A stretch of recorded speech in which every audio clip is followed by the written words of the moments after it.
All right, welcome everyone to the Sunday Speedrunner Spotlight. This lovely Mother's Day. Remember to celebrate your mothers, I guess. I guess so. Yeah, probably. But before that, let's talk about some speedrunning. So episode 13 already. That's the number keeps growing larger. I don't know how I'm doing it, but here we are. Um, Maybe someday I'll get to 69 and we can say nice. Yeah, hopefully. Yeah, Keep hopefully. it keep 'em coming week by week. Yep. Well, speaking of that number, we got JoeyBaby69 here. How's it going? It's doing well. This Mother's Day afternoon. Yep. Kind of tired. But yeah, doing well, doing swell. Oh yeah, I know what feeling tired is like. That's every day for me. So, Mm-hmm. so, speedrunning Sonic. You do that Yep. a lot, don't you? That's been my go-to for the past, I want to say, 5.5 years. Yeah, it's been roughly 5.5 since I started. Around the summer of 2017. That's when I started. Mm-hmm. August specifically. Yeah, August as well. So like Oh well, roughly okay. pretty much the same month, yeah. Like essentially as soon as Mania came out of August 2017, that's when I started getting Hmm. into it. Okay, that makes sense then. Yeah. When did, trying to remember when that came out now. It was like yeah, right when I started college, which was kind of when I started speedrunning. So. Yeah, and that came out when I finished college. So I was like, wow, I got Mm. all the free time now. Hell yeah. Hell yeah, And Sonic time. yeah, I was like overly hyped about it when it was coming out like on the following months before it came out. I was looking forward to every subsequent update that the game like just like had like Hmm. throughout the months. So really good timing that I had all the free time in the world to play the game once that came out.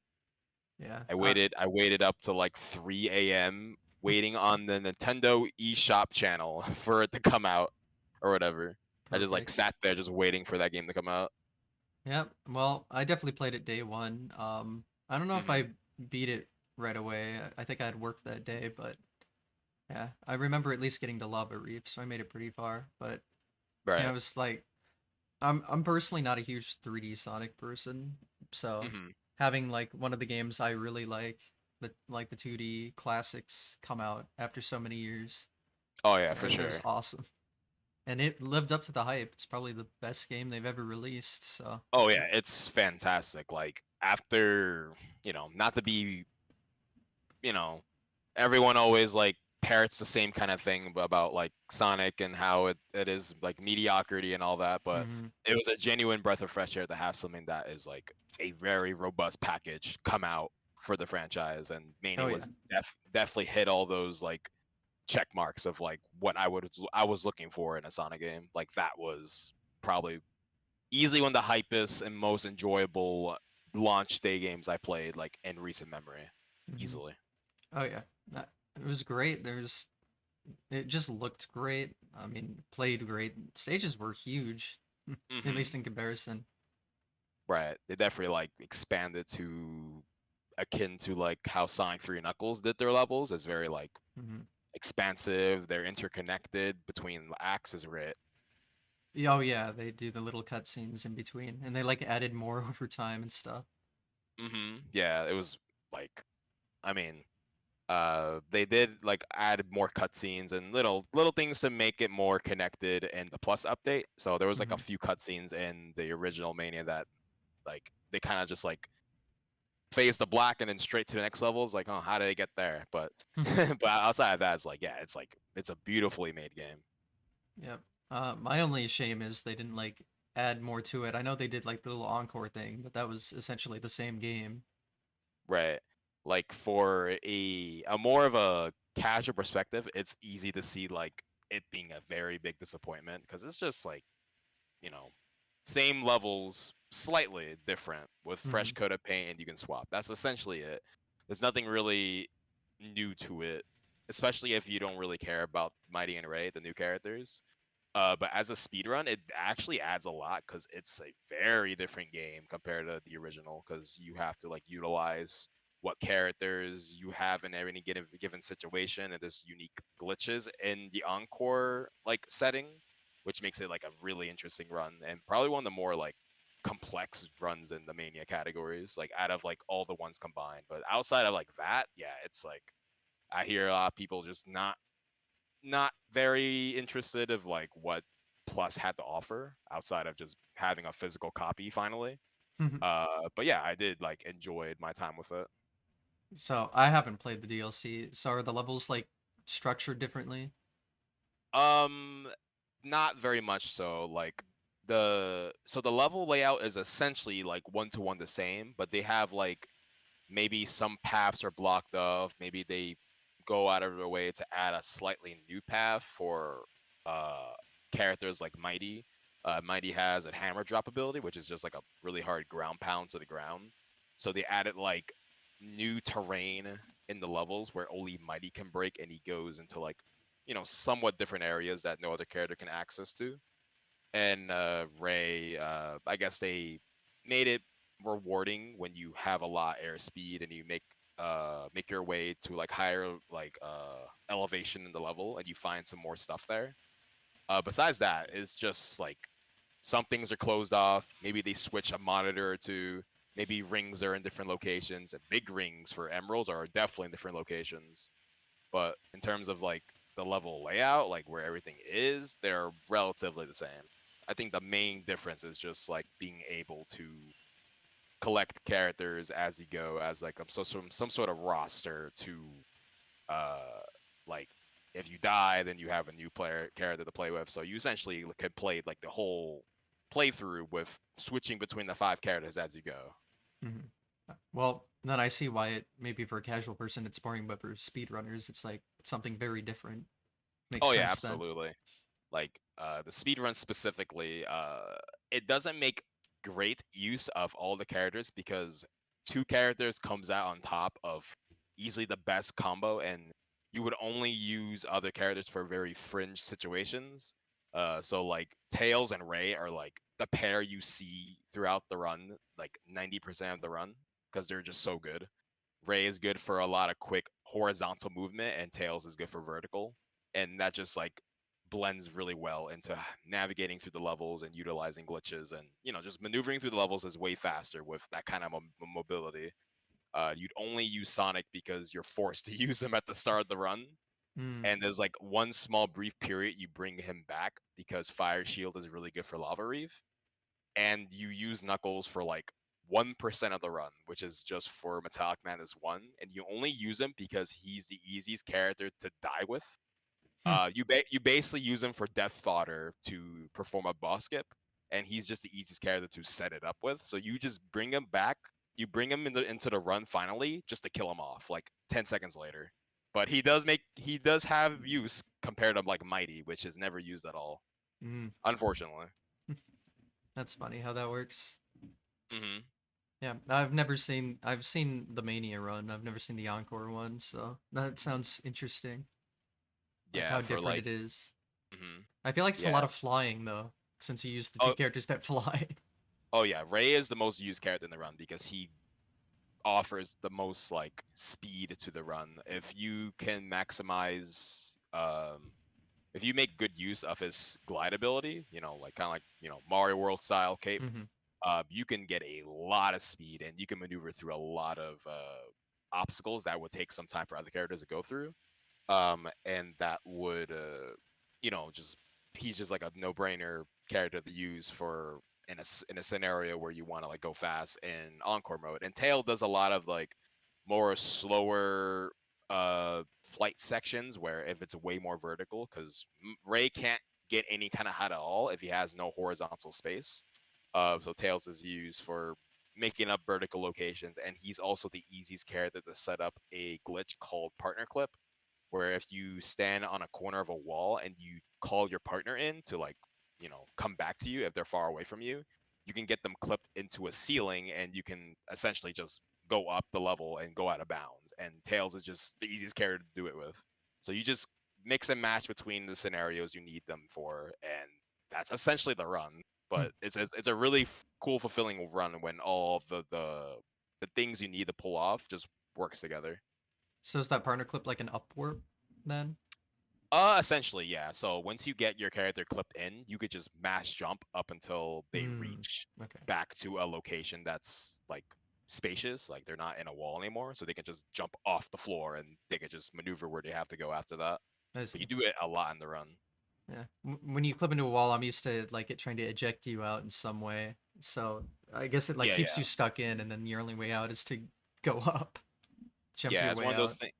Yeah, it's one of those things where like they try to change the physics in a way where, in normal Sega Genesis Sonic, there's no way there's no way to up warp a wall like that. You either go left or right, and if you the game is designed where if you're holding one direction, the game tries to push you to the other because they assume you're pushing against a boundary. So if you move left, the game zips you right, and vice versa. They changed that because they don't want to add like level wraps or any kind of like awkward zips anymore. So essentially, there's no way to get a lot of momentum inside of a wall. But what they did instead is if you weren't stuck in a wall somehow, like in a casual perspective, if you just jump, you just advance upwards. And hopefully you would eventually just get yourself out of any kind of stuck situation.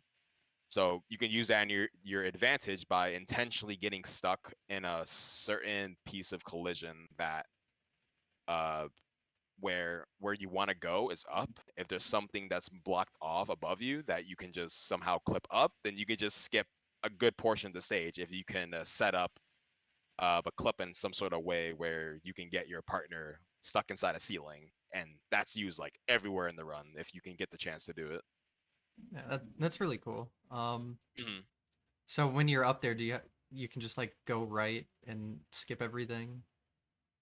Yeah, yeah. When you're in a wall, you can't move left or right. Like you're Hmm. you're pretty much stuck. The only thing you can really do is jump, and eventually, like where you're stuck at, you have to be able to get out, like in an area that's directly above you. You can't like move a little left or move a little right. Once you're inside the wall, like you're just stuck. You can only go straight up. So if the location you need to go is straight ahead, like straight above you, then that's perfect. And that Hmm. that's that sounds like a good skip to me. Fair enough. But Hmm. is there cases where like you hit like the very top, right? At the very top of this Right. level, and then Hmm. how do you like Yeah. maneuver back to it? Because usually there's like ceilings. Well, sometimes. Right. Yeah. So there is a more probable scenario is Metallic Madness 1. So basically, you would want to clip on the top of the ceiling to, like, pretty much you clip into a wall and you get clipped into the ceiling due to that. And you pretty much have your character jump all the way up to the very top of the level. And the top of the level is just boxed in. So basically, Hmm. you're at a bound and you're like in the top of the ceiling. But so there's like zero way to get back in. But what you can do is walk all the way to the right, essentially reaching to where the signpost is, but you're still out of bounds. You have to find a way to get clipped back in. But there's a certain way to clip back inbounds because they're so high up in the air. If you jump and fall down fast enough, you basically like you go so fast that your physical hitbox doesn't overlap with the floor that is supposed to like keep you back, like keep you out of bounds, whatever. Hmm. Or more appropriately, keep the character from going out of bounds. So there's like a ceiling that you're trying to like clip right through. And if you go fast enough through it, you just go right through the ceiling and you go back in bounds again. And that's like probably the only scenario in the Encore run where you do that, as far as my memory serves.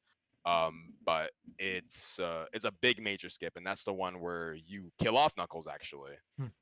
he's just the easiest character to get like a timing of like a death to transition to the next level, because when you clear the level when you're dead, or when you clear the level when you're off out of bounds, the game is always forcing your player to go center into where the signpost normally is.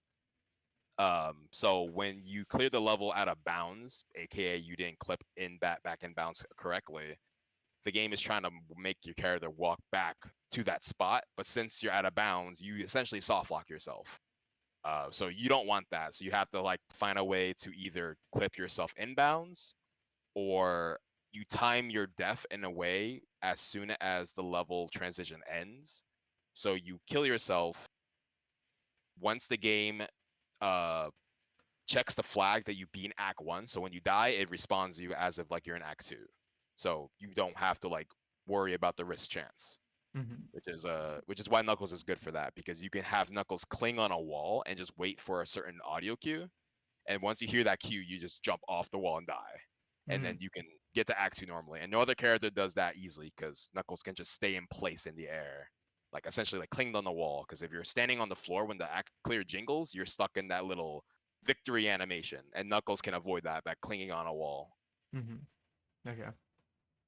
It's funny, I hear apparently a lot of Sonic games have it where you can go so fast you're like above a hitbox on one frame and then below it the next. Yeah, it's used a lot in a good amount of cases. It's just very apparent because, especially for the Genesis versions, like the Genesis games, zipping off a wall makes you go really fast. Like I don't know the exact pixels per frame you advance, like per frame, but it's way more than a good amount of collision.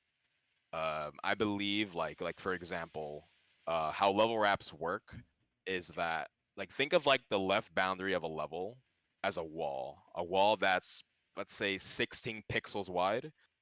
uh zip speed off a wall is way more than that per frame.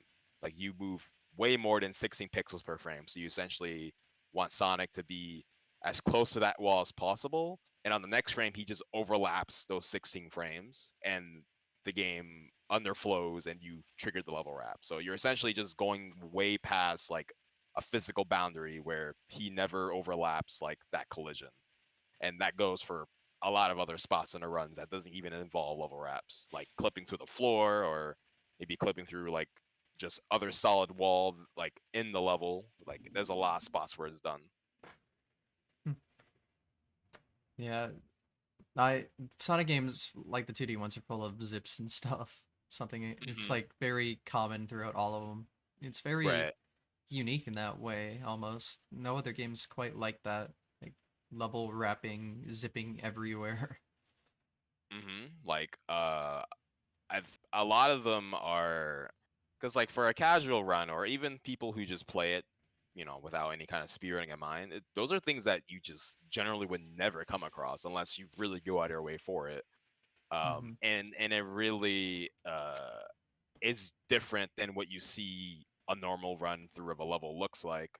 Um, like, I know like Mario, let's say like Mario 1 for example. There's some very like quirky stuff like, flagpole glitch, like you kind of like, hit the side of a certain part of the flagpole and you skip a little cutscene, or Mm-hmm. maybe clipping through the wall in like 1-2 whatever. Those are like really bizarre things that happens, but like you can see Mario's still relatively controlling like the same way as he normally does. Mm-hmm. So it's like, it's really weird seeing in that scenario, but it's nothing like really like, wow, what the hell's going on? I mean, there is in that case, but for Sonic to just go from very normal speed as you expect to just completely overshooting like the speed of the camera and going off screen, it's like really crazy. Mm-hmm. For example, like another one would be like trying to think of a actually good example. So in a stage like in Sonic 2 for Metro 3, not gonna get too much into detail, but essentially like you get yourself in an awkward position where you get yourself inside collision and you hold the opposite direction where you want to go, so you zip the other way and you go so fast that Sonic just goes off screen and the level just starts wrapping back to the far right because you underflowed and you went all the way to the right. And that's Mm-hmm. such a weird, bizarre thing to see. And I bring that up specifically because that level wrap is one of the very first ones found, or or one of the few ones that were still being done, maybe like back in 2013 or 2014 or whatnot. So it's one of the more well documented and more retro tricks in the Sonic 2 run. That would be deemed as like probably the biggest run killer back then, and it kind of still is. But that got a lot of notoriety because it's been shown off and even like uh older GDQs back then because it's a very old trick. So it's one that people are most familiar with, and it's the one that's like, whoa, what the hell? When anyone would watch the Sonic 2 run back then, and even still to this day.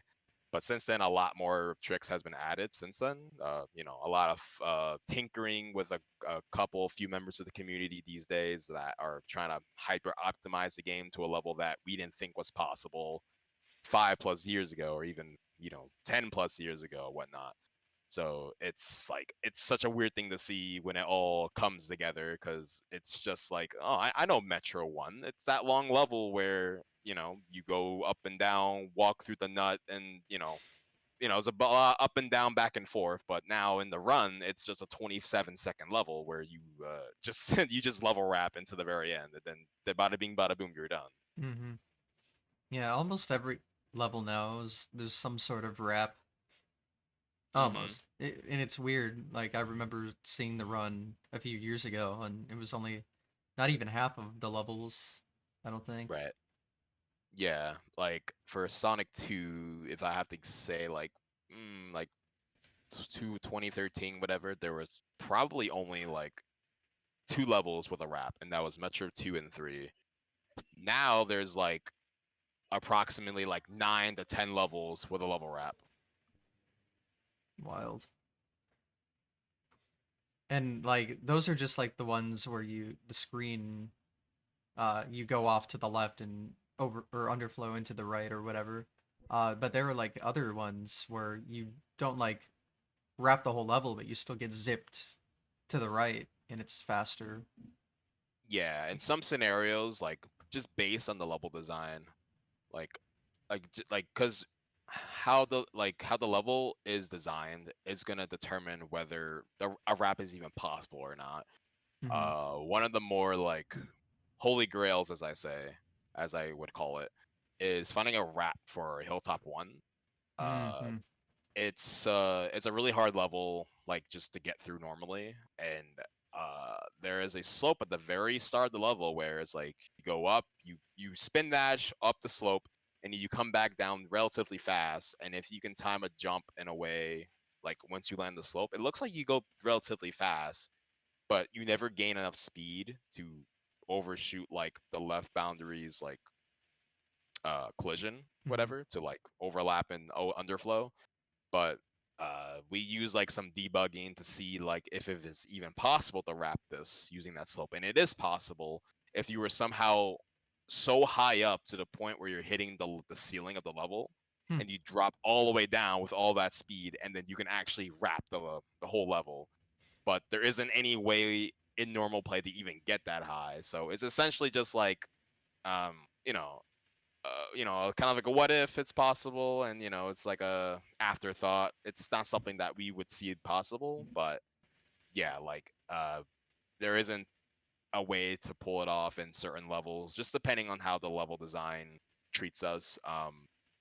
But yeah, outside of level wraps, well, speaking of Hilltop 1, which Mm-hmm. is Yes. why there's a lot of developments in the level to so there's like a spot in the level where you clip into the lava and you zip off of that. And there's many variations to, depending on the outcome you get.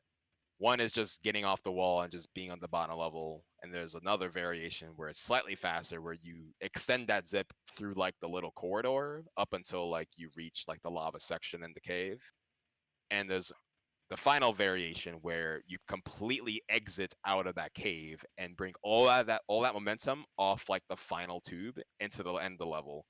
And that's approximately like a 4 frame perfect trick. You have to just essentially be in a very precise position, and you have to release spin match on a certain frame, start holding left on a certain frame, or is a roughly like 2 to 3 frame window depending on subpixels, which is all about subpixels, Mm-hmm. I'm sure.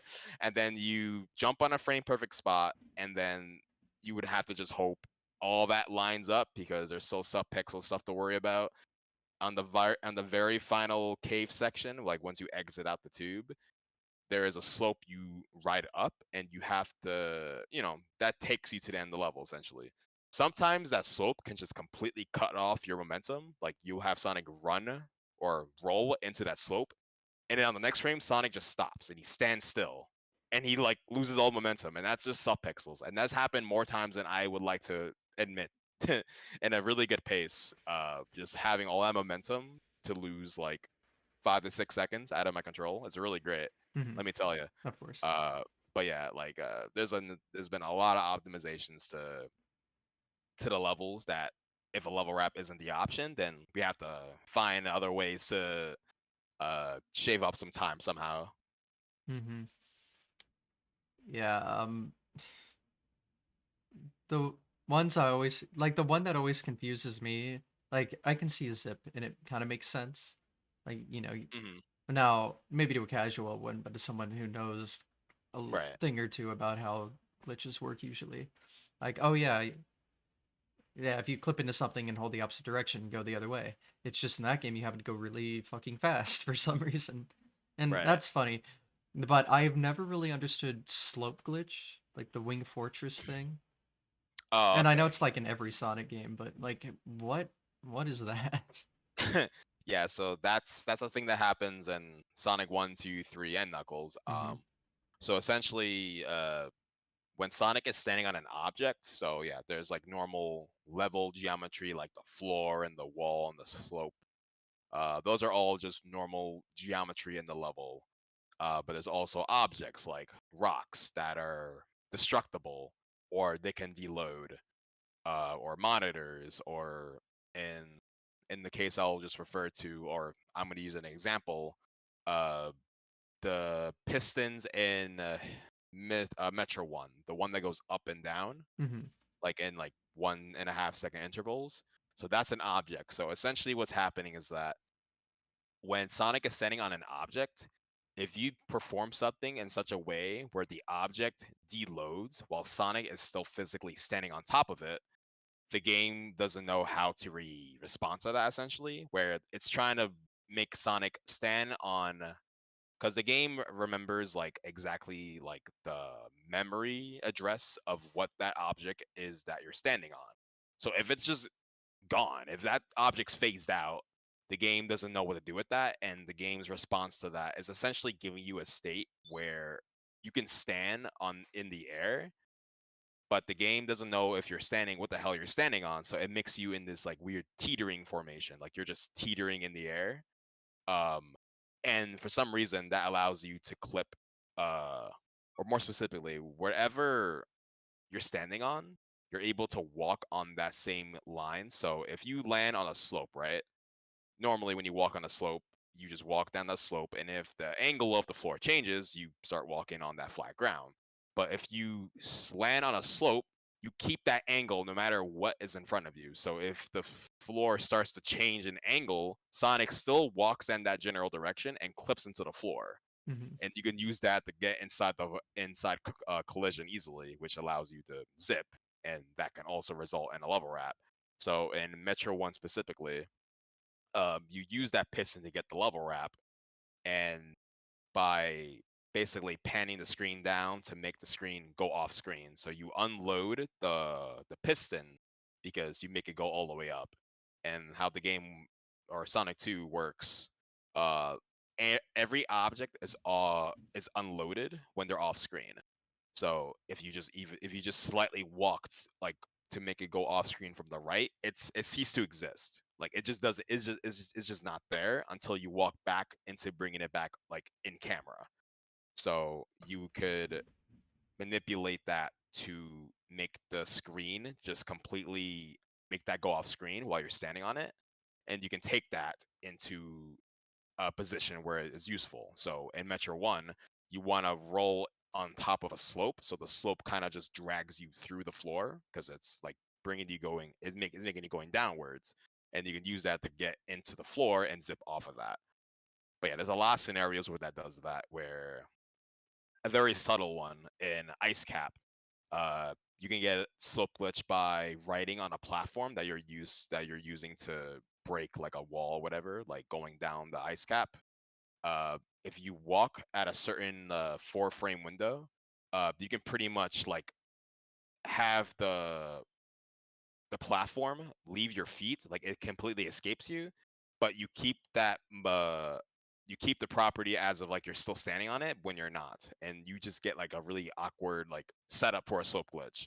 Like you basically just have to get that object off your feet while not really leaving it, so to speak. Like you have to like just have that object in memory, like as Sonic is standing on it, and then it just goes away while Sonic never essentially jumped off of it. And that's essentially what you have to do for Soul Glitch in some scenarios. Um, but yeah, it's like it's really broken as you can clearly tell. It makes levels like Scrap Brain 1 and Sonic 1 like a really fast level, especially a Scrap Brain 3. You do the same idea. If you don't remember how Scrap Brain 3 is, it's like the level starts by you having to press a button to bring a piece of floor down. That floor is actually an object because it's kind of like something that you can move and it's something that can actually deload. So you essentially have Sonic stand on the floor of that object floor essentially, and you would forcefully look up to pan the screen all the way up. And when the screen hits the far top of as far as Sonic can make it go, the floor that he's standing on deloads, and if you just simply jump off of it, you just get slope glitch Hmm. because it's gone. Mhm. And then yeah, so that's essentially slope glitch. It's like it's so bizarre, but it's really useful when you can find ways to make use of it. So the like TLDR to set it up is you have to be on an object and it needs to deload while you're standing on it, and then you Cor- just have it. Okay. correct. Because like I've seen it. It's everywhere almost, but I've never known like what triggers it. Okay. So like in Right, Wing Fortress, when you're on that little moving platform and it goes off the screen, that's an object. right. Okay, and then it okay. Yeah, Interesting. yeah.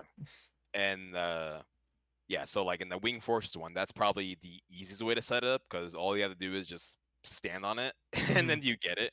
Yeah. Uh, really funny thing about that one specifically, that was actually a newer slope glitch that was added in if I have it around here. Do I have it right here? Yeah, here we go. So this is the classic Sonic compilation cart. This is the one that most speedrunners use. So this comes with Sonic 1, 2, and Mean Machine, and it's actually a unique version, speedrun wise, because it adds the glitch.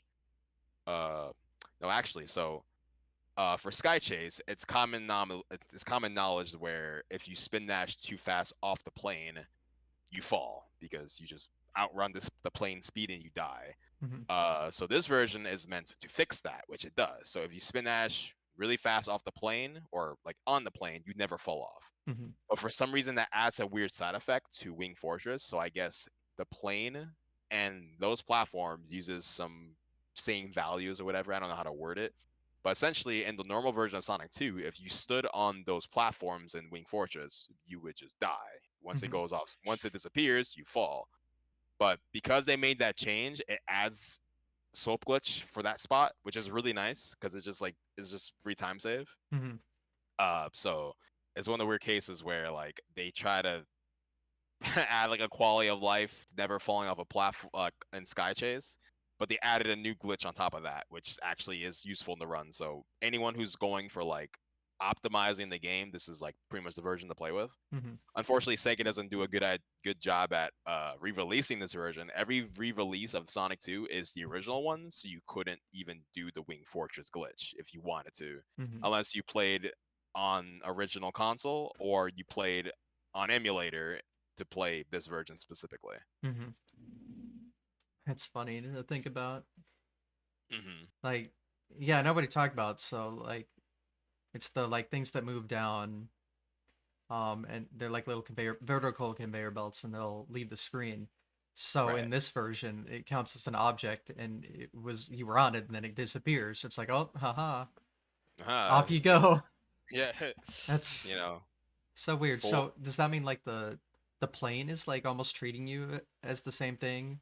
Because like to catch up with you, it like moves ahead in the newer version of it, so you don't fall right, off of it.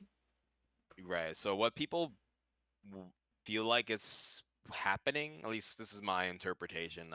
I don't know like the technicality of it, is that the Wing Fortress, I'm sorry, the Sky Chase plane is technically giving you slope glitch so you don't fall. Hmm. But because you're just warped back to the plane, you just immediately lose it right after that. So it just avoids that instance where you're airborne and you fall. So it just keeps you leveled with the plane at all times. So no matter how fast you spin that, you're never gonna fall off. Like you just can't fall off. Hmm. So it avoids accidental casual deaths in Sky Chase, which I'm pretty sure that was the intention. Hmm. So people to just don't die on the plane. But even with that kind of change, they never bothered to re-release the version with the change. So if you played Sonic 2 on Nintendo Switch Online, you're falling off that plane because Hmm. they're just gonna use the original Sonic 2 for it. It's weird that they do that then. Like maybe they knew about Wing Fortress then, so they're like, oh, we can't have that. Mm-hmm. And but then It why would that matter more than the? I don't know. That's a weird decision to me. Yeah, it's not even the first time they've re-released a game without being like the latest version that they've made for the game. Like, so the example I already said, Sonic 2 Classics compilation is like an update to the original, but that update has never been re-released since. Uh, Sonic CD 2011, the Steam version of Sonic CD, like the remastered Christian Whitehead 16 by 9 version, Hmm. that also has a similar problem where when that game came out, there was a bug of the IGT, like the timer that plays that goes through the level. For some reason, when you clear a level, the centiseconds are saved over. So let's say you beat a level in 20 seconds and 70 centiseconds, whatever. Once the next level starts, it's already at 70 seconds. The 70 Hmm. seconds just carries over for some reason, which is not supposed to happen. Hmm. And that makes like timing IGT really hard because like, oh, I got a really fast whatever time, but no, that's only because the 70 seconds were off or like it was like messed up, whatever. Um, Hmm. so in the mobile version, the iOS version of CD11, they patched that out. They actually fixed it, but for some reason, they didn't care to fix it for Xbox 360 and PlayStation 3, like the console version. That Hmm. bug still existed. And when Sonic Origins came out, the four collection, whatever, that came out a year ago, um, they used Sonic CD on the Xbox as like pretty much like the starting point to make that CD version. So Sonic Origins still has that bug, but the mobile version, like with an updated version of the game, it's stuck on mobile, and they just never fixed it. Hopefully they fix it on Plus. I don't know if they'll do that, but it's Hmm. like it's very jarring that like they have the update patch right there. Like they've used it once and they just didn't bother to do it for Origins, which is really weird. Yeah. Although I have heard Origins has its like onslaught of issues, so I Uh-huh. guess I'm Yeah. not too surprised. But Yeah, I had my own ramble session with that game. I have yeah, like a sure. probably a laundry list of things I want to change, but I'll see what the end product is before I make my own judgment call. Hmm. I'm seeing people like raving that the game is fixed because they added Knuckles on CD, but there's like way more problems than that, and like in a more mechanical level. Uh, Yeah. one of my biggest desires for that version specifically is using three jump buttons to spin dash and jump, and not two. I don't know why they removed a third button for actions when they never even replaced the third button with anything. Like if you press where that third button originally was, there's like no use of it in anywhere in the game. They just got rid of it because I don't know why. So it objectively makes spin dashing like harder to get the optimal speed, and it makes like getting the optimal speed slower because you have one less button to work with. So it just makes like a general mechanic or you know an option that every character has just harder to optimize, and it just makes the game just more frustrating to play in my opinion. And I was like, no, Hmm. I can't do this. It's one of the things that I think it should be really easy to do, but I don't know what Sega's cooking, and I hope they're cooking something good. Because if that's still there in the game, if I still can't spin dash with three buttons, we have some problems. Hmm. Like seriously, like I can't believe that's something that wasn't even in the original at all.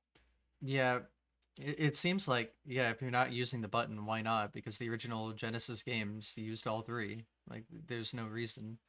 Yeah, Makes there sense. there hasn't been a re-release that I recall that has never not used three buttons. The only Hmm. exception is like the shitty GBA Sonic 1 port, but that's a super outlier. We don't talk Uh, about that. yeah, of course. But like every release besides that one, 3 buttons was something you can use. It's like, why would you get rid of it? Like that makes absolutely no sense. And there's a lot of inconsistency issues too, where Sonic 3 and Knuckles, you supposedly could skip the time bonus by just pressing a button, Mm-hmm. but Sonic 1, 2, and CD you could not. You have to just sit there and wait out the 50,000 point time bonus you probably got. And it's just like it makes like timing, like speedrunning wise, it makes like timing the game just harder because like there's a thing where like we just don't like when people lose time for going fast. Mm-hmm. You know, if you go fast in Green Hill 1, you shouldn't be penalized with a longer time bonus than someone who went slower. So we added a timing method just for that. But it's like, why can't we just skip the damn freaking time bonus so we wouldn't have to resort to this awkward ass timing method? RTA minus time bonus plus continues is like just let us skip the damn time bonus. Like that's all it needs to do. Like that's all you need to do. And there's other things as well, like the drop badge being like really jank. Uh, what else?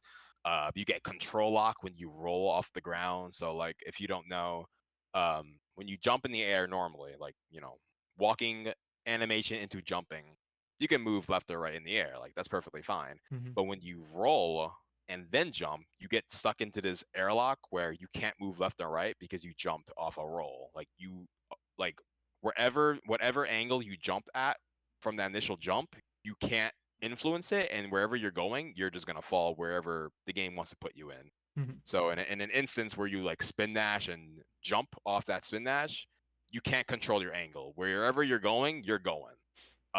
Sonic CD and S3K, uh, they don't have control lock. So if you spin dash jump, you can like kind of like shift your momentum to like change where you're landing, which is really nice. Every game should be like that. But for some reason, Sonic 1 and 2 isn't like that. So drop dashing and spin dashing is just ass. Because I mean, likewise, this was something that the original games always had. But the problem is that this is supposed to be like an enhanced remake. Why Mm-hmm. are quirks of the older games still there? Like this is a new engine, so stuff like level wraps and zips doesn't work anymore, which I can tolerate.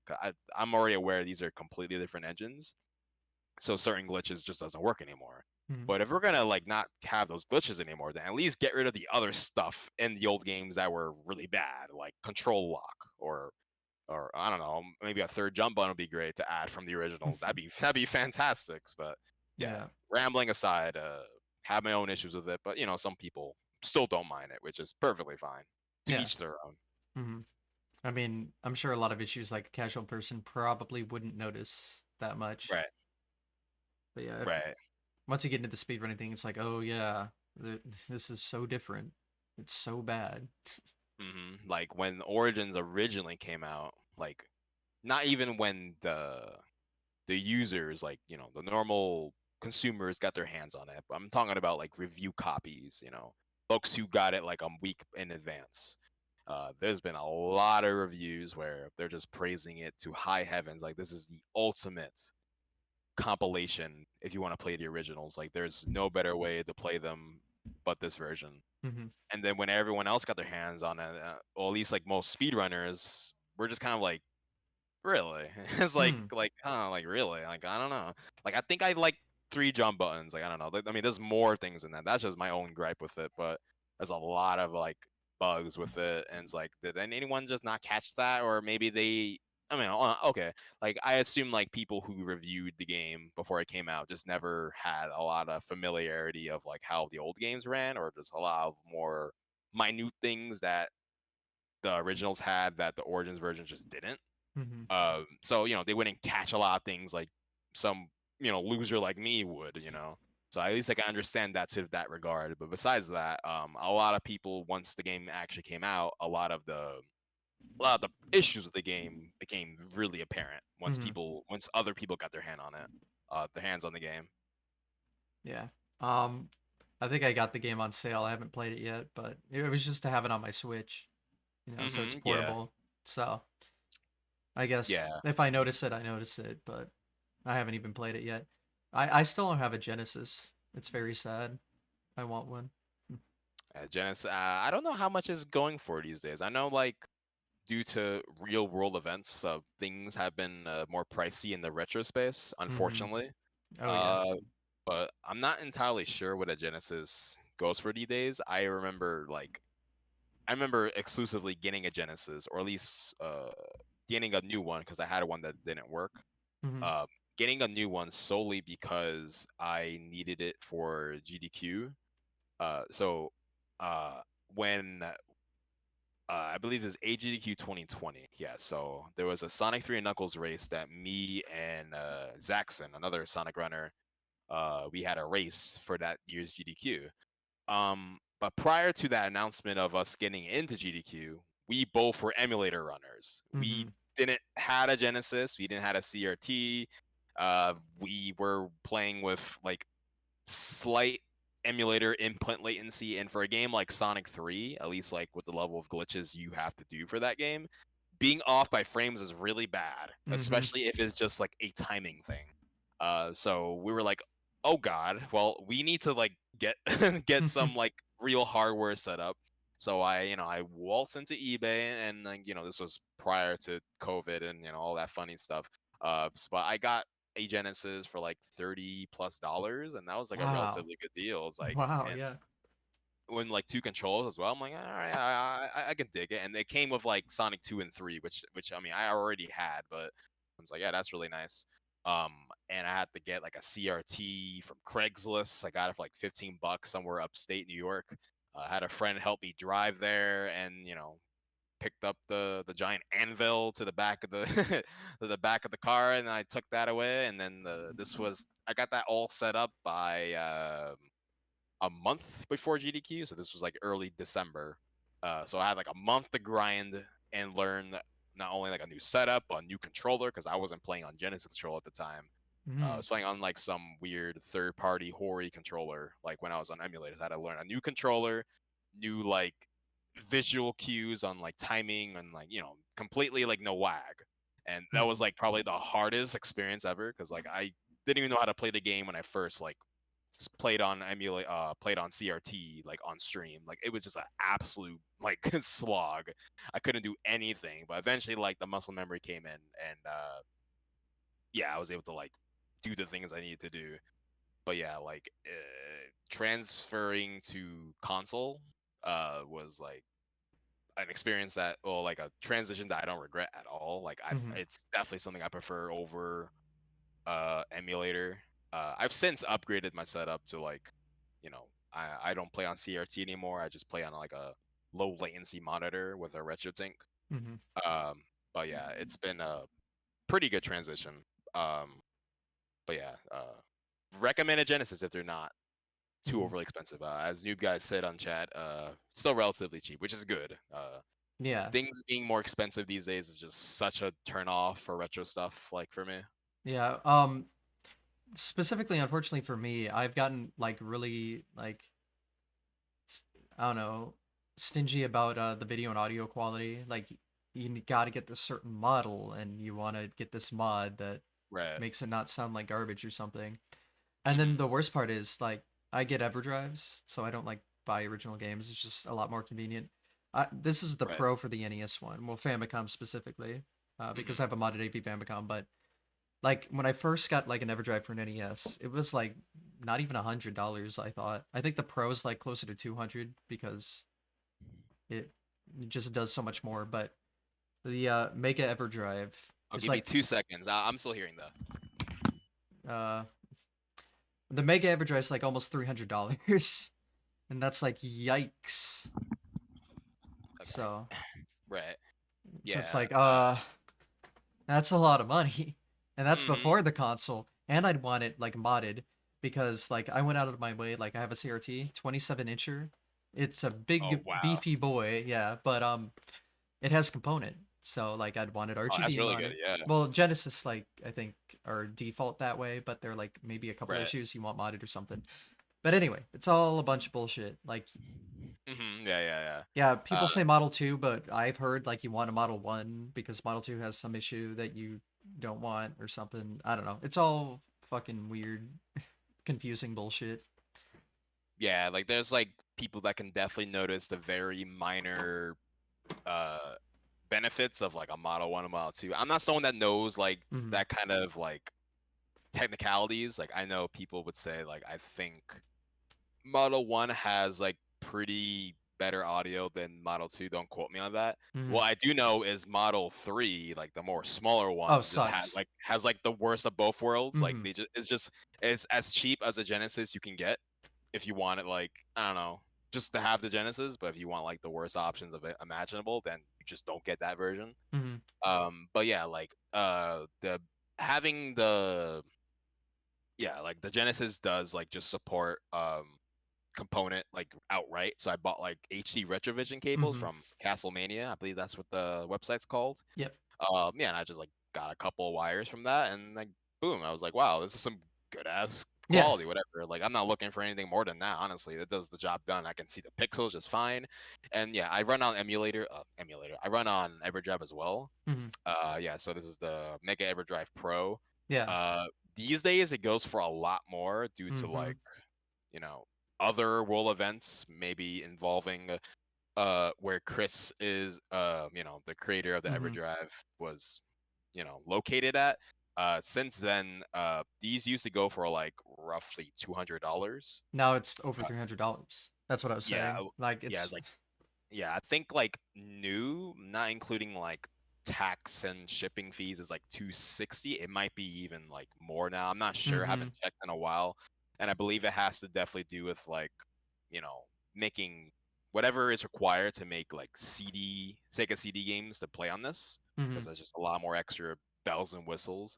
But Yeah. yeah, it's a beautiful device. Like this is like probably the most like necessary slash most used things I've bought at this price point. Like it's Hmm. like it does like okay, like even if I'm not playing Sega CD games, it adds a lot to like because what else am I streaming? So Yep. having the entire library on this thing and CD support, save Save states and states. all Yep. that, and if I want to play the most like scuffed version of Mario 1, this runs NES Oh games too. yeah. What it does? It does. Like yeah, I can play Mario 1 in this thing. I thought you meant there's a like unofficial Genesis port of Mario One with like horrible sounding audio. Oh yeah, there is. Hmm. There is a NES emulator on this thing, and there is like a port on Hmm. Genesis of Mario One that you can play both. It's great.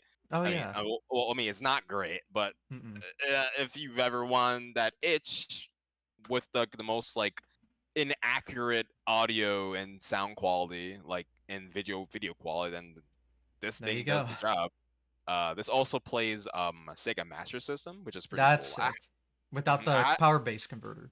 Right. Yeah, And that's good. I haven't tested it. I haven't played Master System. I'm not crazy on the Master System, but Hmm. that's an option. Hmm. And as far as I know, I believe this Master System also supports save states. So I believe NES and Sega CD does not support save states, but Hmm. Genesis and Master System does. Okay. It makes it a little annoying to like learn Sonic CD, but you take what you can get. Yeah. But yeah, like it's like for what it is, it adds so much to like what the I believe it was the X7 that was the last version of this. Hmm. But yeah, it's like it's great. I couldn't ask for more, minus like save stays on CD. But I've loved the product so much. It's been a huge asset to Yeah. just like learn the games and just play whatever casually. Yeah. Noob guy, I'm probably gonna DM you about some info later after this because I do want to figure out Genesis stuff. I've been trying to for a while. Um, Here's a question about the Mega EverDrive. I don't know if you'd know it, but if you had a 32X, could it do 32X stuff? Like with the EverDrive. Yeah, like I know it wouldn't be able to do it by itself, but if you had the add-on, could it like load? Yes. You can run 32X as long as you actually have Hmm. the 32X. So That's cool. it so It can do it everything. yeah, it pretty Yeah, much does the whole library. The only thing you need is just that thing. that add-on if you want it. Okay, Right. that's cool. I could have sworn there was at a point where I think there was development for some sort of 32X compatibility, but that was a long time ago. And I don't know like how Yeah. true that is. But outside of that, even if not, then at least the option is still there to play 32X. You just have to like get the add-on for it, which I don't think is very cheap as far as I know. Hmm. Yeah, I'm sure it's like 100 something, because of course it would be. But at least you wouldn't need the CD add-on. Yeah, like that's like the big one because Mm-hmm. there's a lot of good games on CD. Like Science CD for example, Shining Force CD is really good. Popful Mail is a couple other games that are really good. It's just nice having the ability to play the games on Mm-hmm. hardware without all those extra accessories that's going to cost you way more. And going through the risk of the CD, because I've seen like Sega CD like units just not working as well as they used to. Like eventually they Mm-hmm. just kind of die out, and Yeah, having to avoid that entirely is great. So yeah, like it's easier for CD-based consoles, especially older ones, to crap out overuse. Like right, there can easily be like skipping, especially like PlayStation was notorious for FMV skipping. I have like a specific version that like has a better disc thing, so it doesn't right. happen. But yeah, so that's great that you've just loaded from a cartridge and not have to worry about it. Yeah, it's like you want to play a Sega CD game, just Mm-hmm. find the ramen, legal and a more Get your legal way, legal whatever. copy and put it Uh-huh. on it. Uh-huh. Yep. Mm-hmm. Of Just course, of course. just rip your copy of your own Sega CD game that you definitely own, Mm-hmm. right? And then, Exactly. put it on the cart and then there you go. It's great. Yeah, and then you don't have to worry about the CD that you definitely own crapping out over the amount of times you use Yeah. it.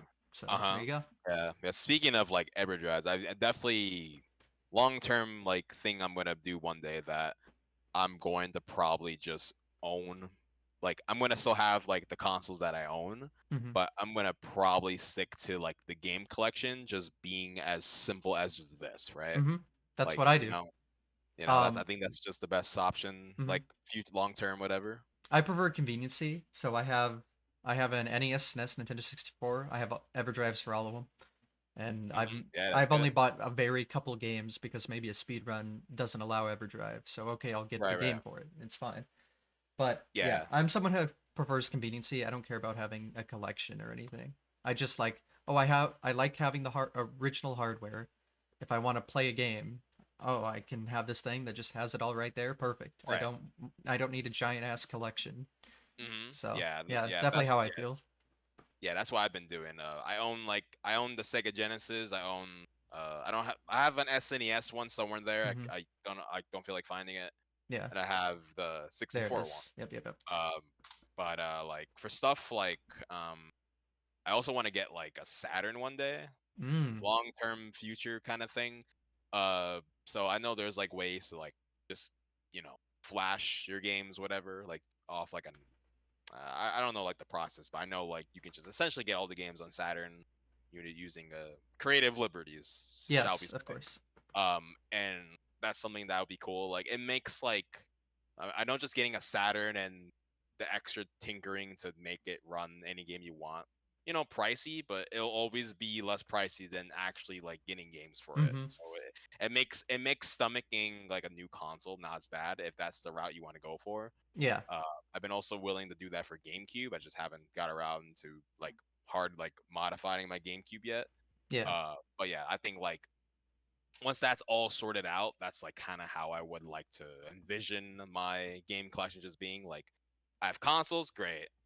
EverDrive's over there, perfect. That's all I need. yeah. That's all. Exactly. That's the goal essentially. Yeah, I like collecting consoles but not games. But once you get into consoles that are like CE, it gets a little more complicated because if it's like a cartridge-based console, the EverDrive, you have an EverDrive, you just plug it in.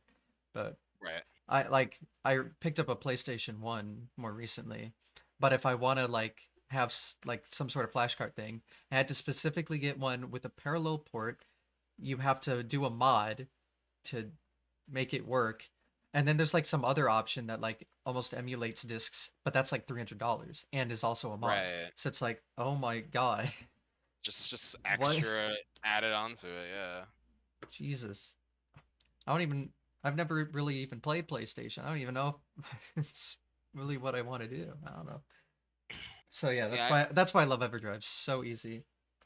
Yeah. It's great. Like, and, clearly, like people have like concerns. Well, not concerns. Concerns not the word, but like hesitation of paying like a price point for like Hmm. well maybe not Mega Everdrive Pro is like the actually no. This is a good example. So now it's like more expensive these days. It's like Hmm.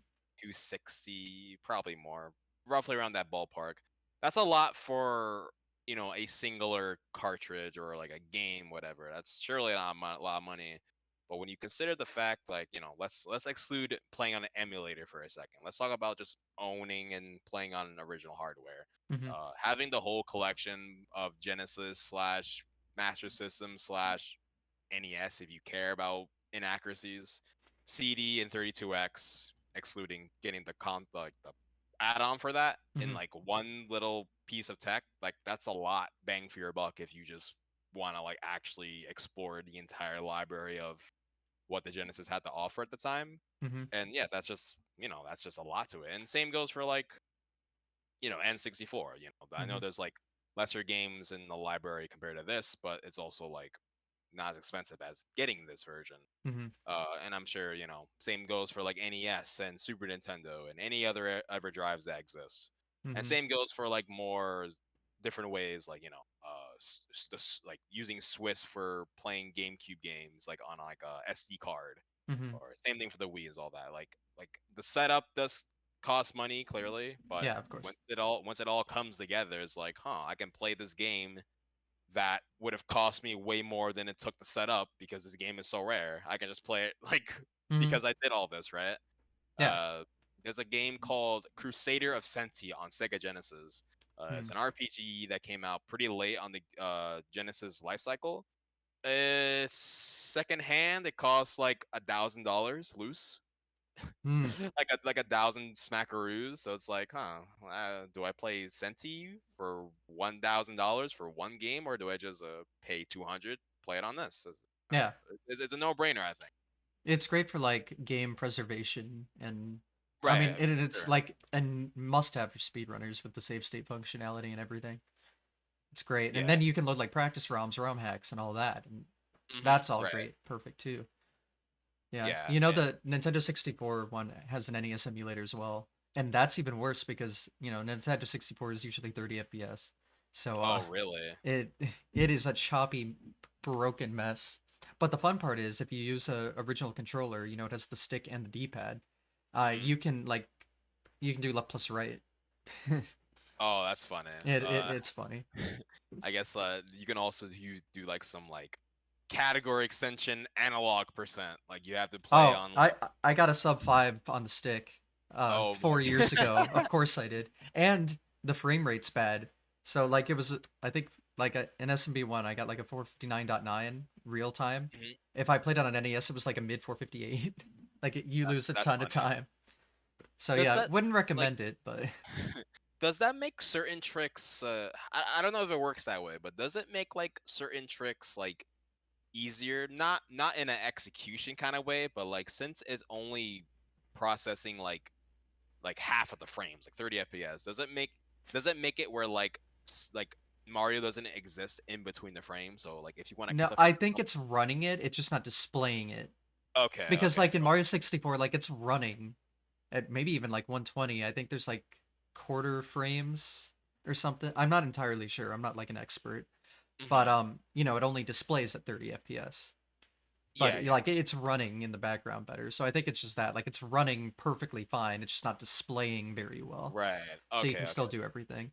So it's Um still like 60 FPS, but not really. yeah, yeah, yeah. Like it displays a choppy mess basically. Right. Like Gotcha. and you may be shocked to know like I've hit FPG on it. So like Oh my it god. works. So It was just a challenge at that point. It's yeah, like, no, of course. I think I could do this. No Yeah, brainer.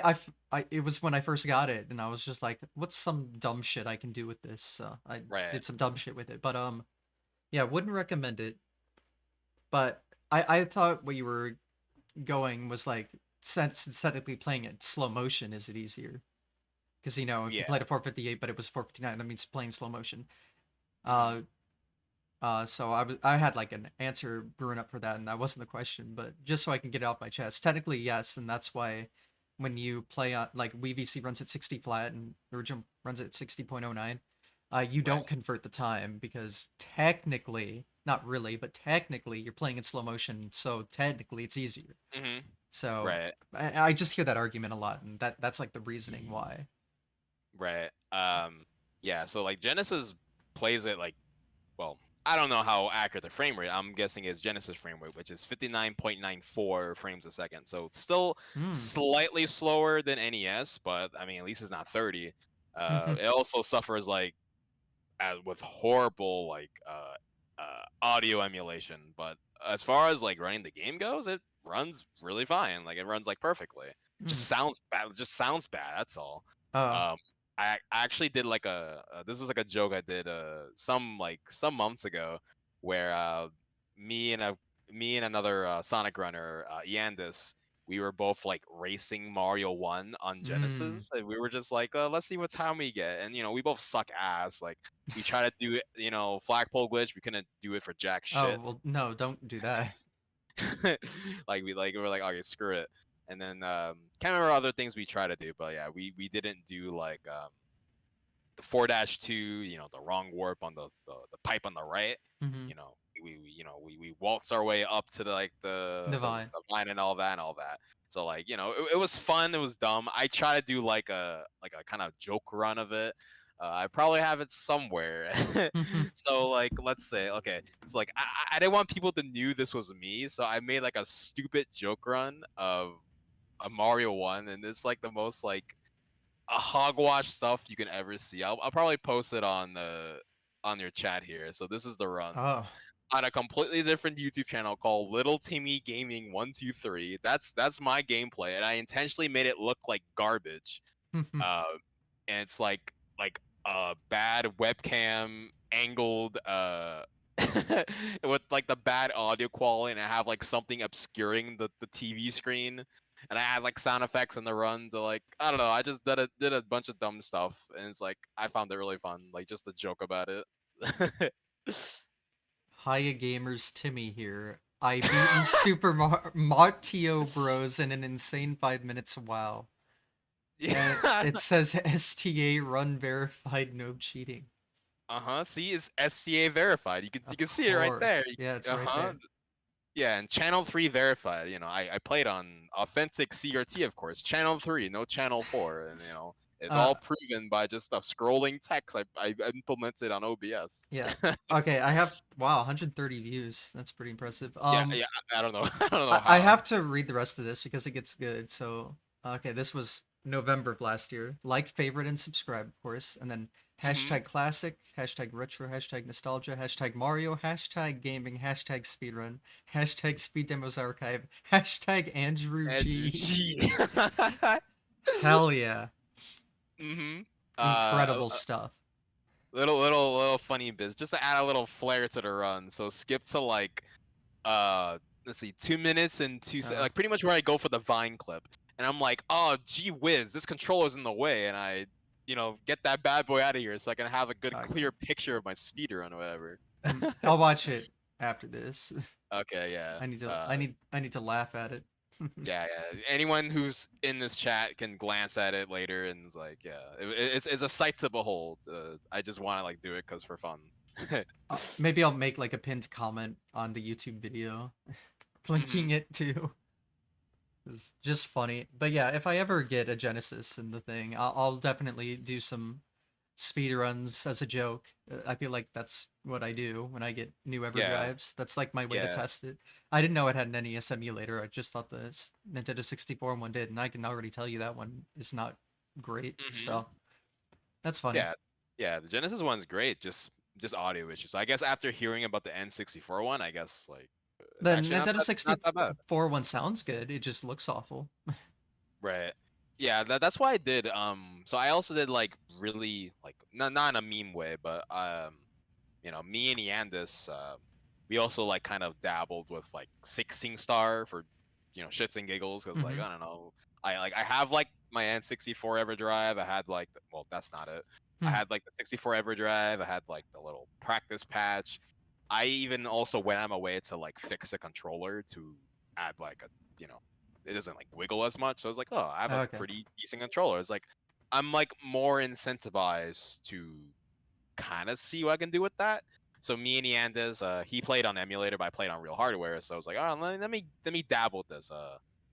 I never finished like a run I was happy with, or I also didn't like stream it on my main account, and nor did I even have any saved runs of it. But Mm-hmm. playing stuff that I'm not used to, at least like in a blind race setting, like is actually like really fun. Like I don't Mm-hmm. really see myself like just like genuinely grinding it like on my own terms and just try to like get a good time. Like I feel like I wouldn't be able to handle it.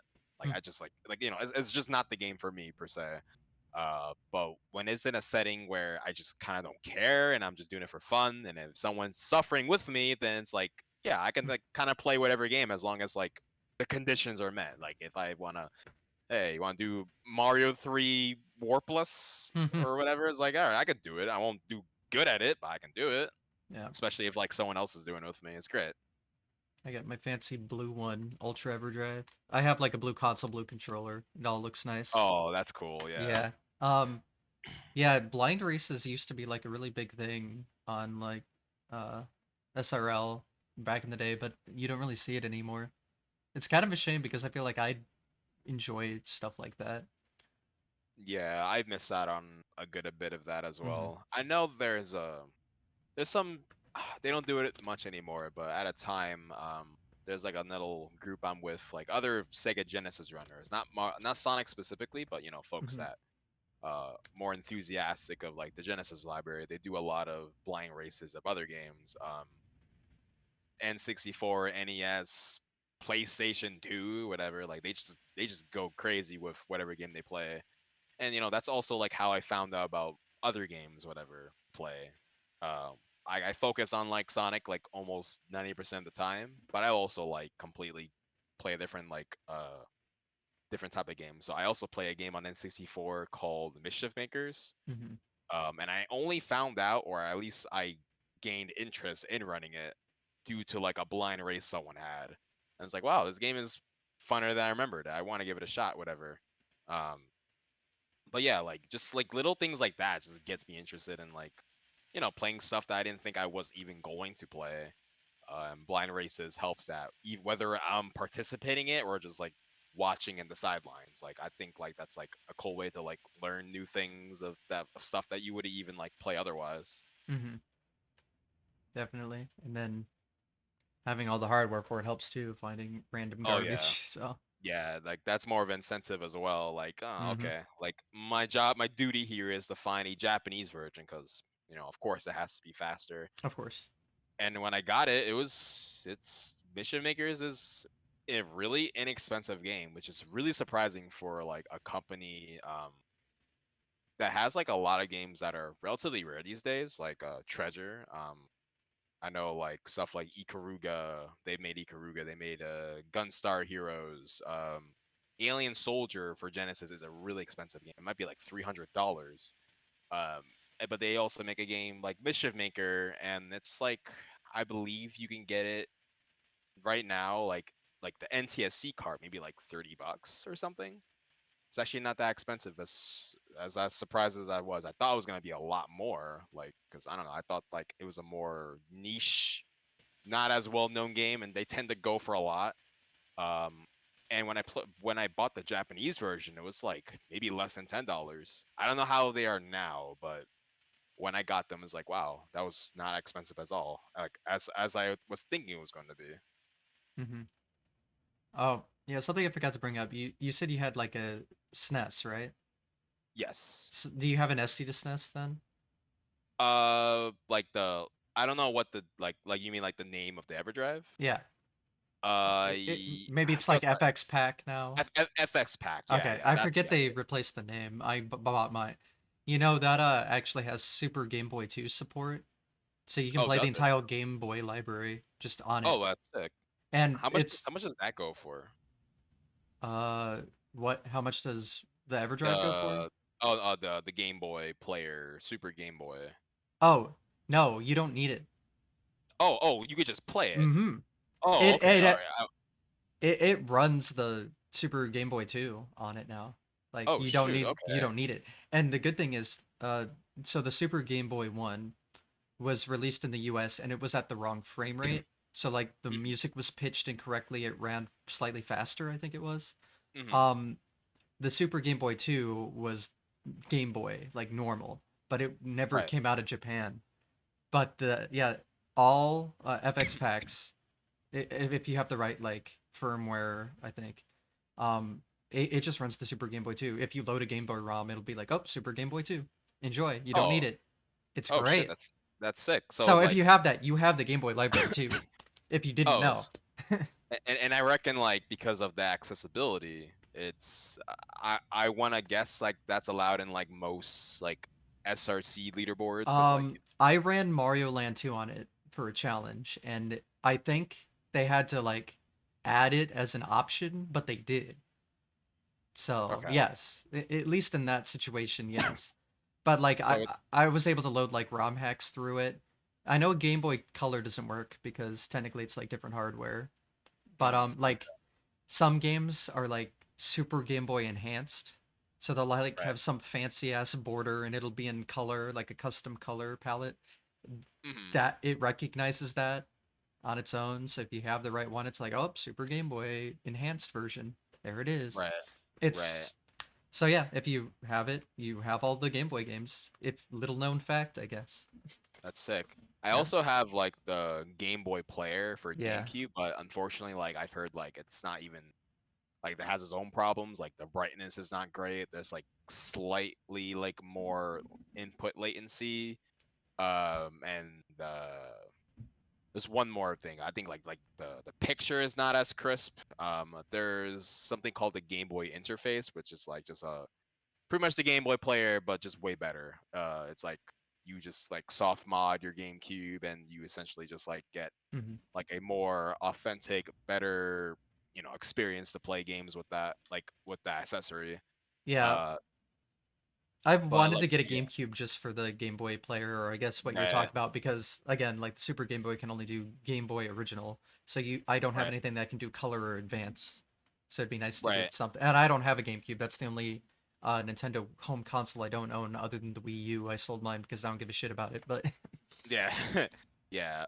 But thankfully, okay. So the Game Boy Player, so it's relatively expensive, but mm, the the disc that powers or like mm, makes the Game Boy Player work is yeah. the expensive one. It's like $150. But thankfully, like the device, the thing that connects to the GameCube is like I forgot how it goes, maybe like $50, give or take. Hmm. Way more cheaper than the disc. But thankfully, if you want to use like the Game Boy interface, uh, that just requires like some soft modding, and you just get the Game Boy Player without needing the disc for it.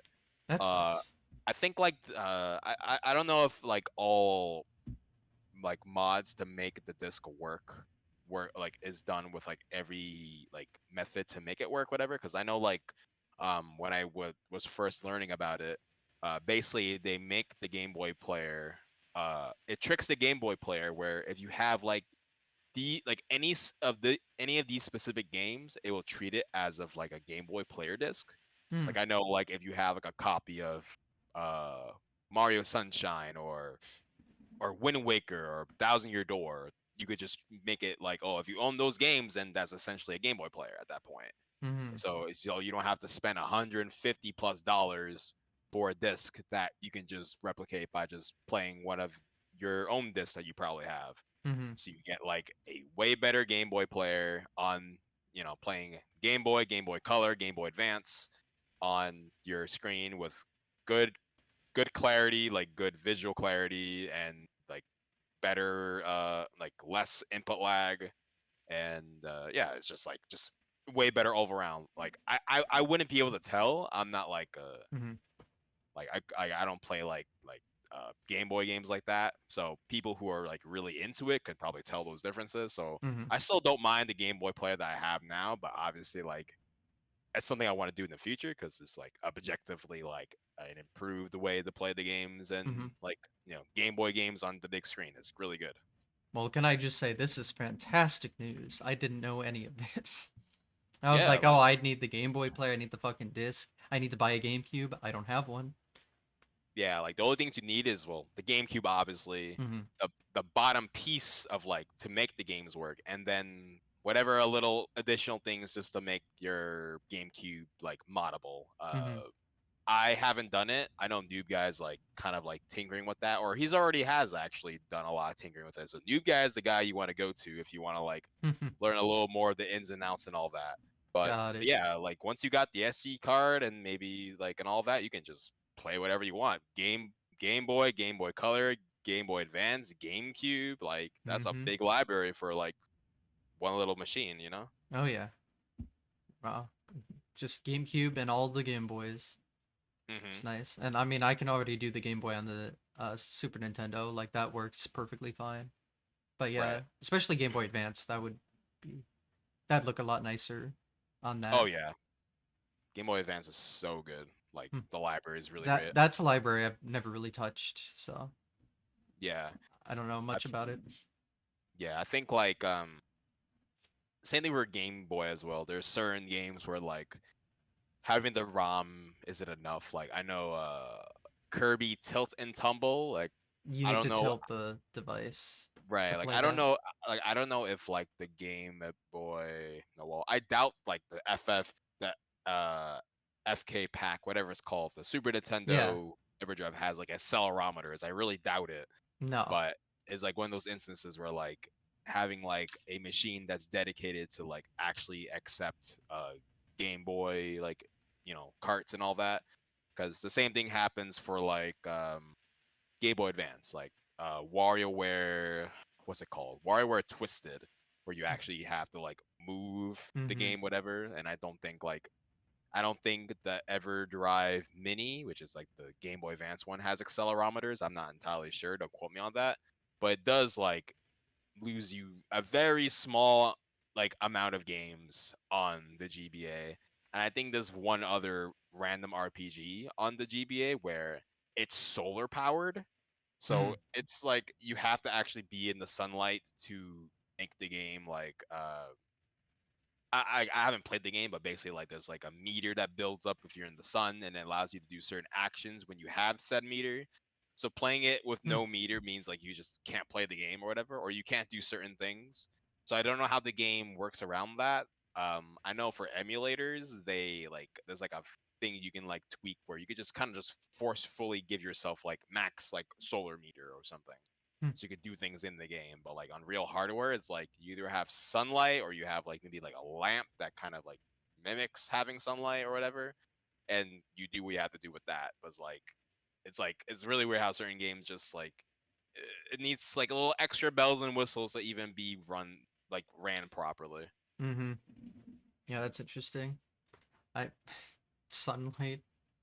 It's so Like it's weird. like it's bizarre. I think there's a sequel that even does that as well again, but I don't know the games like that. I just remember like hearing from it, like Mm-hmm. and seeing gameplay of it. It's like wow, that's really like kind of a detriment to play the game like just in a very lax casual setting.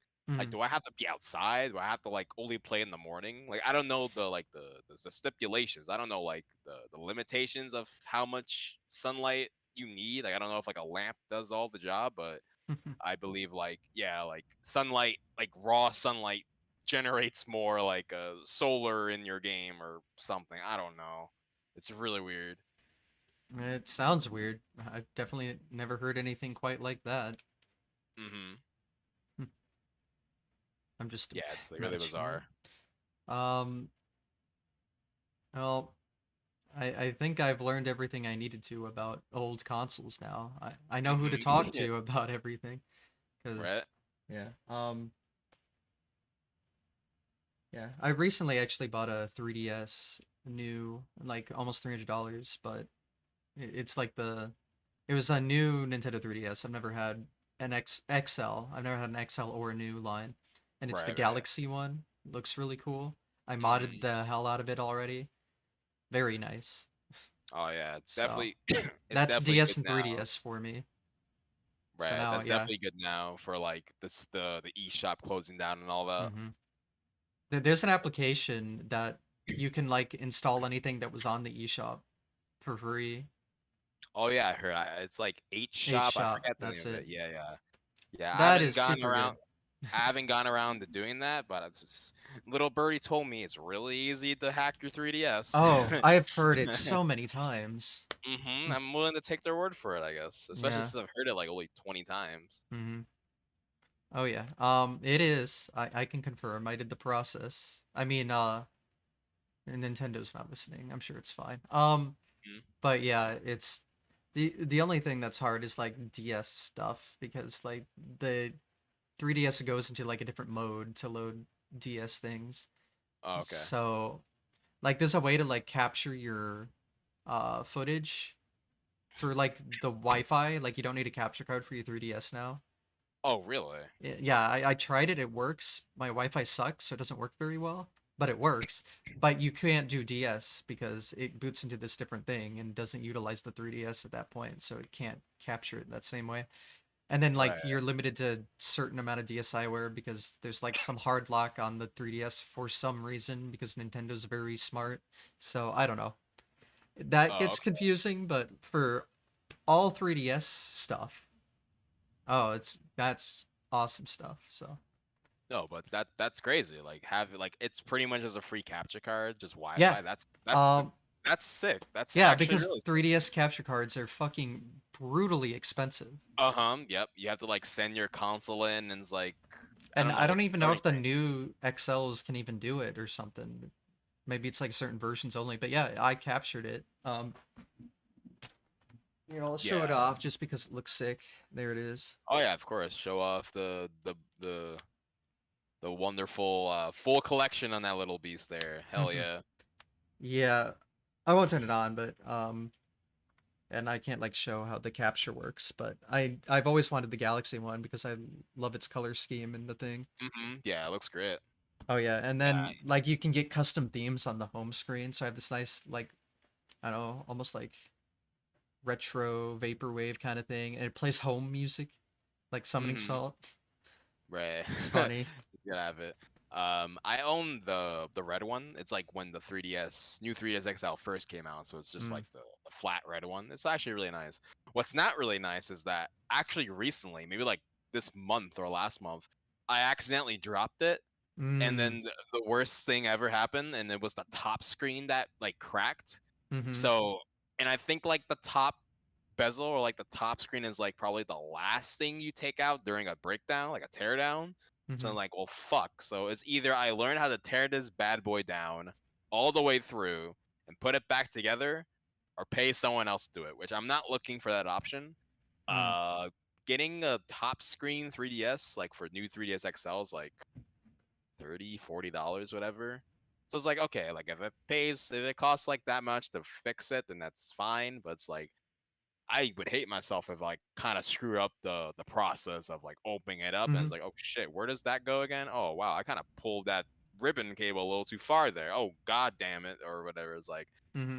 that's a project I'll have to do eventually, but it's like I'm not looking forward to it. I'm not. I don't trust myself with like hardware modifications. I always send them to someone because like usually you may need like soldering gun or something. I don't have that. I don't Right. like the only thing I opened up recently is I bought a DualShock 1 from a store and it was kind of Hmm. dirty. So I like opened it up so I could like, take out all the stuff and clean the shell. I Right. I was so scared. There was so many stuff in it. I was like, I saw a ribbon cable. I got scared. It's like, oh shit. Yeah. No. Yeah. You definitely gotta like be like used to that kind of thing, but the only way to do that is to have something of yours be the guinea pig, essentially. Mm-hmm. Like, oh, I gotta, I have to like kind of tinker with this thing or like fix something involving like disassembling ribbon cables and all that. It's like it gets like a little funky, but I guess like with enough practice, you get the hang of it, or you don't get like as like nervous of how to do it. But it's like 3DSs are not cheap these days, Mm-hmm. especially with like the shutdown. So if I lose this 3DS, or if like I make it, I do something to the point of no return of repairing it. Like if I like completely ripped up ribbon cable, I'm like, oh fuck. I guess you could replace ribbon cables, but at this point, I don't even know if I can trust myself with anything. Yeah. So like So like I think like yeah, you said like $300. Hmm. That's more or less what I expect them to go for. I think Yeah. something like a 2DS is like 200, which is crazy because I'm sure like Oh, fuck the that two thing. the 2DS came out for like $100+ when it first came out, and that was like double that, and it doesn't even like run like I mean if you want to run the 10 plus new 3DS games that ever came out, There so were you can't. four. Four? Okay, even worse. All Hmm. right. My joke of a my joke was even like Hmm. still giving it enough credit, but And I yeah, think one so of them was Minecraft. So, so useless, yeah. I uh-huh. know one's like Xenoblade, so it was like just Yeah, play it that on was one of them. Switch. Play on Switch, like whatever. Um but yeah, like it's definitely more pricey these days and it sucks. And I know why, but it's like it still sucks. So it's like you better have just had a 3DS already Yeah. or yeah. Also, specifically, fuck the 2DS because first of all, no 3D, and you can't fold it. It what? Mhm. Why would you want it? So yeah, Yeah, no the idea. I think these go for like 300. I negotiated it to like 250 because I knew the person, but shipping still made it close to that. So it was worth it, I think. But yeah, like the 3DS market is hard to figure out. So I'm glad I don't have to figure it out anymore. Yeah, it's the same thing for like an EverDrive. It's like it's kind Hmm. of a pill to swallow, 200 to 300. But if you look at it like you own every 3DS game, and if that's Hmm. the intention you're getting it for, and it's like that's not a bad investment. Yeah, and now I can sell my old 3DS. I Right. already moved all my data from it over here, so it's Mm-hmm. like, oh, and I So probably get like $100+ for it, so not right, bad. you could just recoup your costs essentially. Not all of it, but some of it, Yeah, not maybe a all of it, third of right? it. But I guess if you look at it like in order to have a 3DS new 3DS XL, you'd have to buy it first. So it's like you would have to like if you like bought it when it was like as cheap as it can get, Hmm. you'd have to already have purchased it for 200. So it's like you just make up the 100 that you spent extra to get it like much Yeah, later. So it's like fair yeah, enough. you got the 3DS for a retail at that point, and then you get Hmm. all the games that you want for it. Yeah, it's good. And I specifically got a like more expensive version of it. I got specifically the space one because I just liked how it looked. So, like Right, if you right. get like a standard one, it's probably a lot less because I think that was like a limited edition kind of thing. Mm-hmm. Right, yeah, So yeah. yeah. Yeah, I think like the 3DS, the new 3DS, like the normal new 3DS is like more or less the same as the XL, but it's like you might as well Hmm. just get like the whole thing. Yeah. Like you might as well just get like the 3D as well if people care about it, and the extra size for the XL. You might as well just get everything at that point. Yeah, I never had an XL. Like I had a DS Lite, DSi, 3DS. I never got an XL. I really like it. It still fits in your pocket, and it's like a big screen. It's great. I'm actually the opposite. My first 3DS was the 3DS XL, like the first one. Mm. And then my next one, the one I upgraded to, was the new 3DS XL. I was like, I was already like at the point where like I just like the XL size. So Mm-hmm. there was not a point where I want to like just play a down like a Yeah. smaller size, whatever. The only one is I never got the not that I had any intention to the 2DS XL, which is like the last thing they ever released for 3DS. Mm. So it's just like 2DS. So basically the XL with no 3D is like all right. Hmm. Maybe the XL folds. I forget. I know the original one doesn't though. Yes, yeah. The 2DS XL does fold, Okay. Well, which is that's good. good. Okay. Thank God, because I don't know. The fact that you could get like this cheap ass 2DS and you can't put it in your pocket is so fucking stupid. Yeah, it's like It's like a ruins the 2DS. purpose. Yeah, something that's supposed to be like very portable and it's Hmm. like it's technically more spacious when when considering you can fold like a normal 3DS. It's Hmm. like it actually takes more space. As far as I know, yeah. It's like you can't even fold is like it's just like how do you even fit in your pocket? No. But yeah, good system. I'm glad I got that figured out. I've been getting a lot of consoles now, so I almost have like everything I really want. Genesis is like the next big one though, but that's going to be an Hmm. investment that I don't think I can make quite yet, but Yeah, I recommend. All the only major things like I guess like completing the whole collection. Yeah, like Genesis, EverDrive Pro, 32X. 32X would be like, I don't really care about the 32X too yeah, much, so yeah, that's like 32X, later maybe. I might not even get yeah. one. I don't even know what the library of the 32X even is, but it's like if there is a decent collection, there's not much of it to the point where No. like I don't see myself ever getting it. Like it's Yeah, like I probably wouldn't, but I don't know. I like collecting little hard. Like I don't care about the games. I prefer again the conveniency of having them all in one spot. But like right, right. hardware is cool. Like little accessories. Like it'd be cool to get some NES accessories. Like Hmm. I've had the Zapper forever, but the power pad could be fun to fuck around with. A power glove would be fun to Hmm. screw around with. Maybe Do a some fun Power Glove. challenges with Yeah, it. Yeah. yeah. Maybe Power Glove is your next sub 5 attempt, sub Uh, 5 challenge, I if don't that's even know. remotely possible. I don't. It doesn't work very well, so I don't know how possible that'd be. The old, Cosmic's done it. I'd have to hmm, ask him how like inconsistent it is at working, but right. plus the power gloves. Like I went to a store that just has one in the case. It's like $300. Not in the case, like in their case. It was just the glove, and I was like, Oh, no, because damn. yeah, no. I You. almost got one with like the sensors on eBay for like $60, but then Oh, it just oh yeah, it comes with a sensor. That's just yeah, extra at that point. but then people started finding it and bidding on it, and I was like, well, so much for that. Right. Uh, Because yeah, just fun to have old garbage like that. yeah, like a $300 novelty that does not make your gaming experience any better. Yeah, you don't I don't want to spend that much on it. So Hmm. There's something like that for the Genesis called the Sega Activator. It's like is a, that the like octagon on the floor? yeah, the Okay. octagon on the floor, and it does like motion. I guess it does like motion or whatever. My only reference point of how that damn thing works is like an ad that like it like shows someone play as a controller. Like I think they're playing like some bootleg, some bullshit fighting game. Basically, like the guy's like playing on controller. He's like getting his ass kicked by like a guy just like doing a bunch of like kung fu moves and shit. He's like, "Whoa, how do you do that?" Whatever. It's like he can do all the moves better because he moves his body, but I'm pretty sure it plays like shit when you actually play on the damn thing Oh yeah, of or whatever. course. Yeah. Like I I wonder how thought I Sonic saw one 2 in works on that. person. Maybe GDQ someone had one. I know I saw Virtual Boy at GDQ last year, and I just looked in Hmm. and I was like, "Oh, cool." But Yeah. that's about all.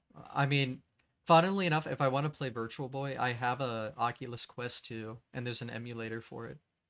Oh, I mean So, that's the best way to play it. I get that yeah. at that point. Yeah. Mm-hmm. Does it actually like work like the 3D? Yes.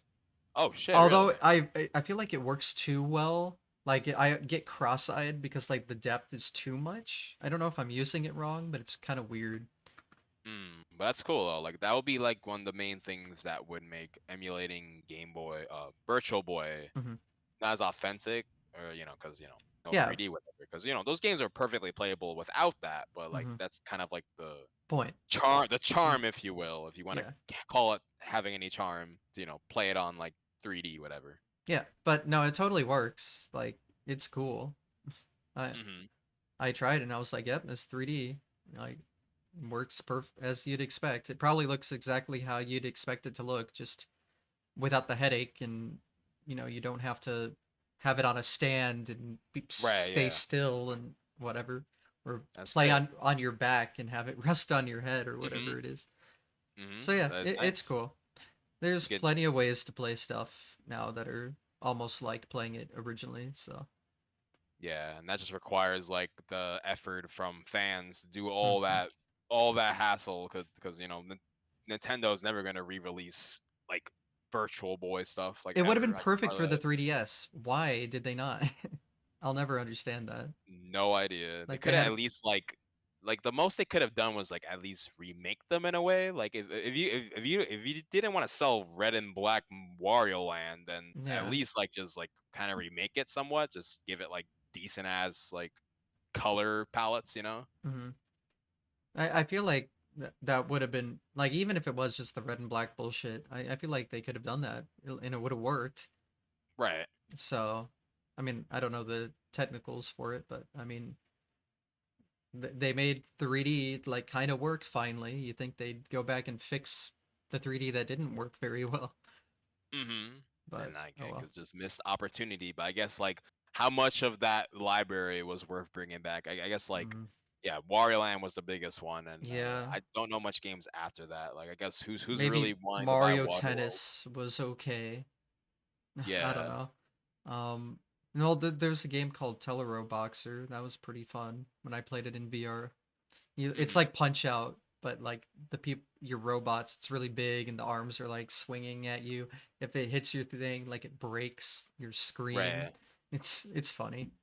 Yeah, my only bits of gameplay I've seen of like most of those games is just like angry video game nerd. Like that's like Of pretty much the course. only time I've ever yeah, of course, yeah, Hmm. that's the only time I've ever seen any of those games. How they are gameplay wise and like how they run, like how they feel, I have no idea. Hmm. Cause like I guess like Virtual Boy is like one of those things where I just yeah, I knew like I never really care for it. It's like it's a novelty thing, it's definitely cool. But Hmm. like I'm never gonna play this thing. No. It's like why would I do that? So if you already have something that can play it, and then it's fine. Like But yeah, of what I course. did. And So, but yeah, I'm not gonna spend a bunch of money on an objectively worse version of something I have now that could play it just the same. right, like people, bless those people who are still like active in like the retro scene, like actually physically getting these games and consoles. But it's like Hmm. I think like at least for me, my time has passed. It's gotten way too pricey. If this was still like 2013, then I'm like, all right, I'm still down with it. At least Hmm. I can like buy like let's say Majora's Mask for $30 at a flea market, whatever. Those days are gone. Those things are gonna be like behind a glass case, like protected with like $100 price tag slapped onto it. Hmm. Like fuck's sake, I can't even like just waltz into a store without feeling like I'm ripped off. Even in like my place isn't that great. Like generally, like I'm sometimes I can get relatively lucky on finding things that are kind of in the should be more expensive side, but I don't get it expensive because people don't know their worth. Hmm. People are well aware now. Yeah. Places that are mom and pop shops are knowing like, oh shoot, I can make like double this if I looked on eBay for 2 seconds, and then now everything's just more hard to just obtain for a fair price. Hmm. You know, so since like that happened and like 2020, 2021 was like, nah, I can't do it anymore. It's over. I'll be satisfied at what I've gotten, and when I get to that point in life, I'll be satisfied to sell it off to get more of these. So that's like Hmm. the plan. Yep. I'm exactly the same way. So I I. guess it's kind of like a selfish thing too. Is like it's like a somewhat of a good thing because I can sell them in like a more higher value, but that's essentially what people are willing to pay for as well. Mhm. Like I can slap something on eBay for like I don't know $5, and then like people will just bid it to like an absurd amount. It's like all right, Mhm. but like but at the end of the day, it's like it just really tarnishes the hobby. It's like I can't even like I could even like be fulfilled of what I've owned because it just feels like I only got it because like I mean there's a lot of joy of when I was originally collecting it. I bought a lot of stuff when I was still in high school. I got a lot of like side money and I got allowance when I was like even younger. Mhm. Uh, and instead of like you know buying maybe you know, I just primarily use the money I own to go to video game shopping. Like, oh, I'm out of school. All right, I know this game plays downtown Brooklyn. The 30 to 40-minute train ride has like Kirby 64 crystal shards in stock. Oh, I gotta get a copy of that. I love that game or Mhm. whatever. And it's like that. Those would be like my random Fridays, just finding a game store and just buying something. Uh, since then, it's like, yeah, you can't even like do that anymore unless you have deep pockets. Yeah. And I can't really do that around here. I mean, there's a couple. Um oh, I need to find this photo. You'll Hmm. specifically find this funny. It was when I was trying to find my uh like controller, like I got the PlayStation. I was just browsing it and I ended up walking out with the PlayStation because they had a bundle for like less than $100. I was like, Right. "Sure, man." Um What's cool about the place near me, there's a couple of things. One, they had an original SNES kiosk. Oh shoot, really? Yeah. So of course got FPG on All Stars version on it. Oh, let's go. Hell yeah. I don't think it'll focus. But the thing you'll But like yeah. is they had a huge Genesis collection. Um, they also had like cartridges of ROM hacks that you could buy.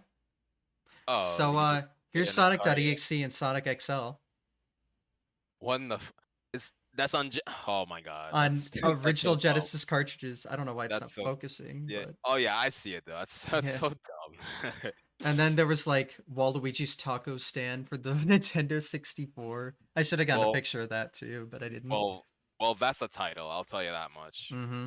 I couldn't. I couldn't think of the plot of that. Yeah, there was some like Ocarina of Time ROM hacks and stuff. Maybe well, the Waluigi ones, Mario 64. I didn't see any others, but Mhm. those were just there, and I was like, and like that picture was like on display. So I was like, what? Mm. It's so weird. I guess that's like their like highlights of the store is like yeah that's their like there's like their big hit like their Oh big hitter right yes, there. huge hit. Waluigi's taco stand on I 64. mean, that Hell is a yeah, big hit. Let's just be honest. So, yeah for yeah of course. but But yeah like relatively like around me, New York has like a lot of benefits, whatever, hmm but like a lot of places here, there's a there's a game store I used to go to a lot, like back when I was in high school that sold games at a let's say like eBay-ish price, a little above that. But this was before I had a credit card, so I couldn't even buy on eBay anyway. So that was like my go-to for like rare stuff. You can walk into them and it's like, say, I want a copy of let's say Earthbound, for example. I actually did it for them. And then what they'll do is, they'll I guess however they acquire the game, I guess they just go to eBay and buy it hmm and they'll just like sell it to me for that price plus a little extra. I'm like, all right, fine. It's not like I could have bought it anyways. I'm only in like a ninth grade or whatever, and I just happen to not have a credit card yet. So I'm like, hmm all right, I can do that. And that was like, let's say that was like probably one of my bigger investments because as a high schooler, hmm why am I spending $100 for a video game? That's so stupid. Um, and it was like 100 plus. This was like 2009, 2008, I forget. And now like Earthbound's like $400, whatever, and it's like ridiculous. And yeah, like nowadays they would definitely sell it for way more. Plus, pretty much anything else they have, because now since like recent world events happened and raised the prices, they followed suit, and just as so as everyone else that sold retro stuff. And now it's like it's just not feasible unless you just didn't care about the money you're spending for it, hmm or you just have like disposable income, which not many people do, and those people does not include me. I hmm cannot spend $100 for a copy of Pokemon Blue on Game Boy. Like, Yeah, get no. out of here with that. Yeah, I haven't bought a game in forever just because I can't afford it right now. Yeah, same here. Like last retro game I've bought, I couldn't tell you. Yeah, If especially retro. I just don't buy retro games. I don't need to. I have all the devices I have to play them. that's just the ticket. If hmm I mean, people still have like that hook to keep playing. Like props for people who are still active to it. Someone's got to keep it alive to some hmm degree. But now there's a lot more. Wouldn't say bad eggs, but people who are there for who are in the retro market for a completely more lucrative reason rather than the hobby itself. So, people would be selling their collection and, instead of going into the hands of someone who would appreciate them, they'll go to the hands of a reseller that's like, all right, I got 20 of these games for like 60, $70. All right, I can like make quadruple the amount by just like reselling it elsewhere. And then hmm someone who genuinely wants to own these games are paying like top dollar. And it's like really frustrating that Yeah. like that's just essentially been the market now. People who are like looking at it as like a you know making hmm a quick buck essentially. Yeah. Yeah. I definitely don't participate in any of the market stuff. I never have. I've never like gone out and bought retro stuff. If I've ever hmm bought games, they've been modern. And then, hmm but I didn't get into the like retro market anyway until speedrunning because that's when I was like, oh, I care about this old stuff again. I'll just find other Right. ways. So ease of access. I need to get an EverDrive anyway for practicing. So Mm-hmm. now I Yeah. just have the library. Let's have conveniency. Like I don't even buy games physically anymore just because I like the conveniency of having them just Right. on Right. my console. I know there are own slew of issues doing it that way, and I'll probably stop just because someday it'll be readily available, and then if I actually bought a physical, then I can sell it later. Right. Yeah. That's the So thing too. I don't know, a lot of things to think about. So. Yeah, conveniency is a nice thing as well. I'm definitely in that ballpark like these days. Like I can't recall like I mean I'm just talking about like modern. I haven't bought a physical game. Like the only console that's like current like main like current gen that I own is a Switch, Hmm. which I have not even used in probably like a year or more. Like I just it's not a console that I just see myself using. Like I'm just not in that like interest in Hmm. playing games like that anymore. Like fuck, I'll be more interested in the next like new Genesis game that comes out in 2023. Like from indie dev. I'd be Hmm. more excited about that than like Tears of the Kingdom or something. It's like it's really weird how like my perspective of like my interest changes. Hmm. But yeah, like I don't because I've been like on the retro stuff for quite a while, and the only time I've probably bought something recently is yeah, like speedrun related. Hmm. Um, I think the last retro game I bought was Mischief Maker for 64 because I Hmm. didn't had a copy of the game. And that's like yeah, I didn't bought it for collection reasons. I bought it because like yeah, I'm gonna actually use this game. But prior to that, might have been like 2017, 2018 since I like bought one. It might have been a one-off thing too. I probably was off the loop once I went to college. So I was like more interested in saving money and using it for things I need to, books and paying for tuition. Hmm. So like probably roughly 2012, I just kind of just completely stopped buying retro stuff, except like very fringe outliers. Like, oh, this game I probably wanted back in 2009 and is like right in front of my face for X amount. It's like, all right, I don't mind buying this one single time, whatever. Hmm. And that's how I slowly built it up until like it got like it skyrocketed in price, and that's when I was like, oh, it's over. Hmm. Yeah. I guess I'm kind of glad I missed out on all that then, just because things over time have gotten so easy to play on original hardware without Hmm. having to deal with all the bullshit of the market nowadays.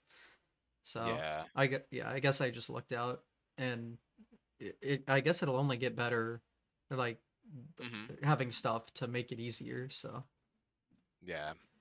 Emulators have only gotten better to be more like identical to original like copies of the game.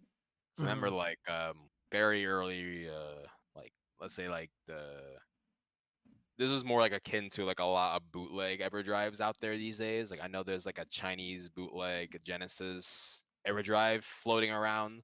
Hmm. Like those were like kind of like some people's escape to like not having to buy Genesis games at all and just play the games whatever. And they would have like a lot of issues like I can't say for experience, I don't own these, but I know there are EverDrives that takes like maybe like literal 2 minutes to boot up. Like they have to like remove the ROM to like they have to delete a ROM to like play a new game. So it takes like almost like over a minute to just boot up a game, whatever. And I don't know how high quality the it runs on the EverDrive itself. Hmm. Um, but yeah, there's like a lot of like questionable results depending on what game you play, and it's like that's just how it's been for like a good while. Like just getting authentic, like really high quality EverDrives was just not a thing like 10 plus years ago.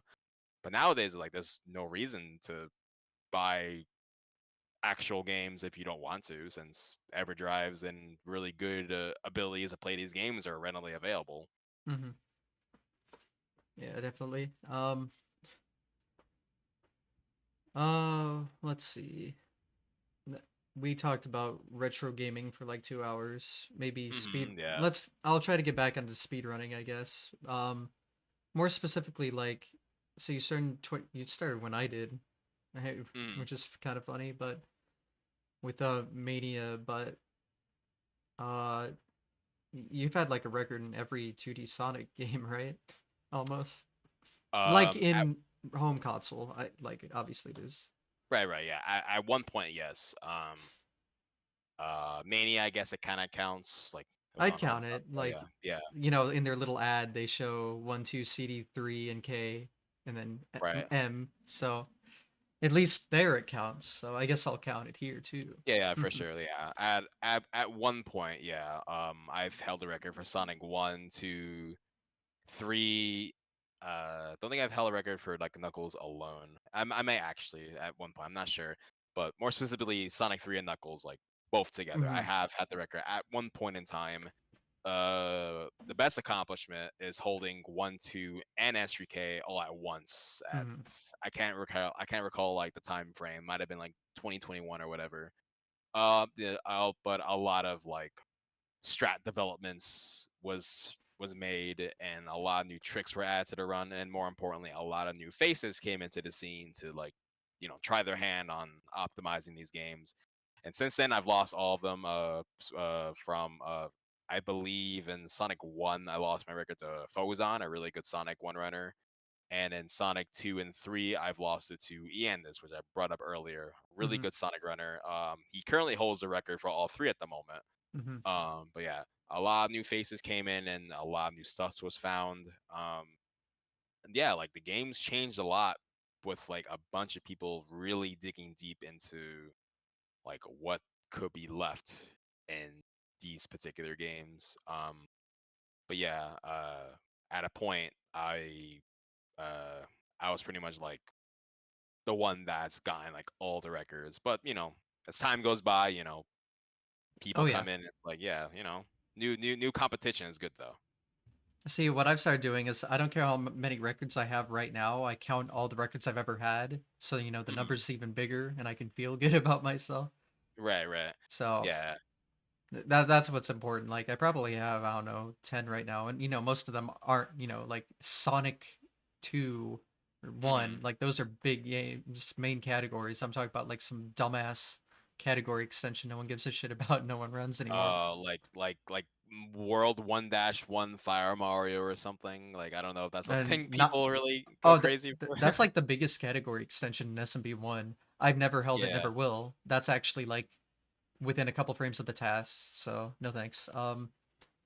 No, but yeah, because I've run so many garbage category extension, my hmm if you keep track of every one, like including like getting the same one again, you know, Right. I I think my number's at 175. So Oh, like oh that's a like and lot larger than like 5 or 6 good ones. So yeah. always got to keep track of how many you've had. So I'm sure your number's pretty high, and what you have are like actually important. So. I can't recall like how much of a game I've gotten the record at like Hmm. at a point, because I've had Sonic 2 record at one point, but how many times have that point happened? I can't like Hmm. remember like stuff like that. But I know like at a point, you GTA's you've gotten Warpless record at one point for a bit, and that's Uh-huh. like that was a pretty big one. Yeah. Like eight trying to remember the time, like 1857. I I think did that's get the correct. first. That was my first second barrier after 5 attempts failed. You know how it Yeah, is. yeah, So. I sure as hell know how that is. I'm trying to like get my own minute barrier, well, my Hmm. own personal minute barrier for Sonic 2. Trying to get the first 12 has already since happened, but Hmm. trying to get my own 12 in that game, and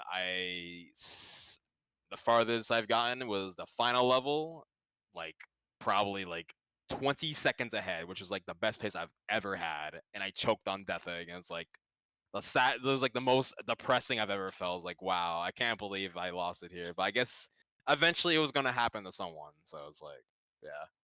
-20 off of what? From my own PB splits. Yeah, but what was the time that of your Oh, PB? actually, it might have been more than that because I probably PB'd after that. So my PB when I did that run was like a 13:21. That was my PB at the time. Mm. And if I finished that run, I would have had a 12:54, and that's Holy shit. roughly 27 seconds ahead. Yeah, so that was my Okay. pick. And Wow. and mind you, my 13 was it I don't think so. I think the record might have been I can't remember if I had record at the time or did Eandis beat it, but all I know is that the record was either my 1321 at the time, or it might have been like a 131x. Mm-hmm. Essentially, the run would have been a world record by over 20 seconds from the last time, which Mm-hmm. is like probably like one of the biggest jumps Yeah. in like at least Sonic 2 record progression, and that was Mm-hmm. like practically the cups of like getting a 12. And I was like, well, let's throw it away, whatever. But Well, I it had mean, Death Egg, you have to do that 12-0 strat. Like, right. can that be 100% consistent if you do it right? Because I feel like you Yes. like lose it to subpixels sometimes or something. So yeah, so Death Egg is one of the few levels where you actually have like full control of whether it doesn't work or not. There's Okay, nothing good. random to it, thankfully. What's hard about it is obviously is like the precision. Like Mm-hmm. you're squeezing in between hitboxes with zero rings, and you have to do it like multiple times in like that phase where he's like walking away from you. Mm-hmm. And it's really hard to like find the balance because you're not gonna pull off like the same general movement every time. uh you're going to like probably move, you're going to hold left maybe a few frames earlier than the last time you did it, and that's going to affect how you land and how you're positioned and what kind of momentum you have. And you have to worry about being able to lob over the flames.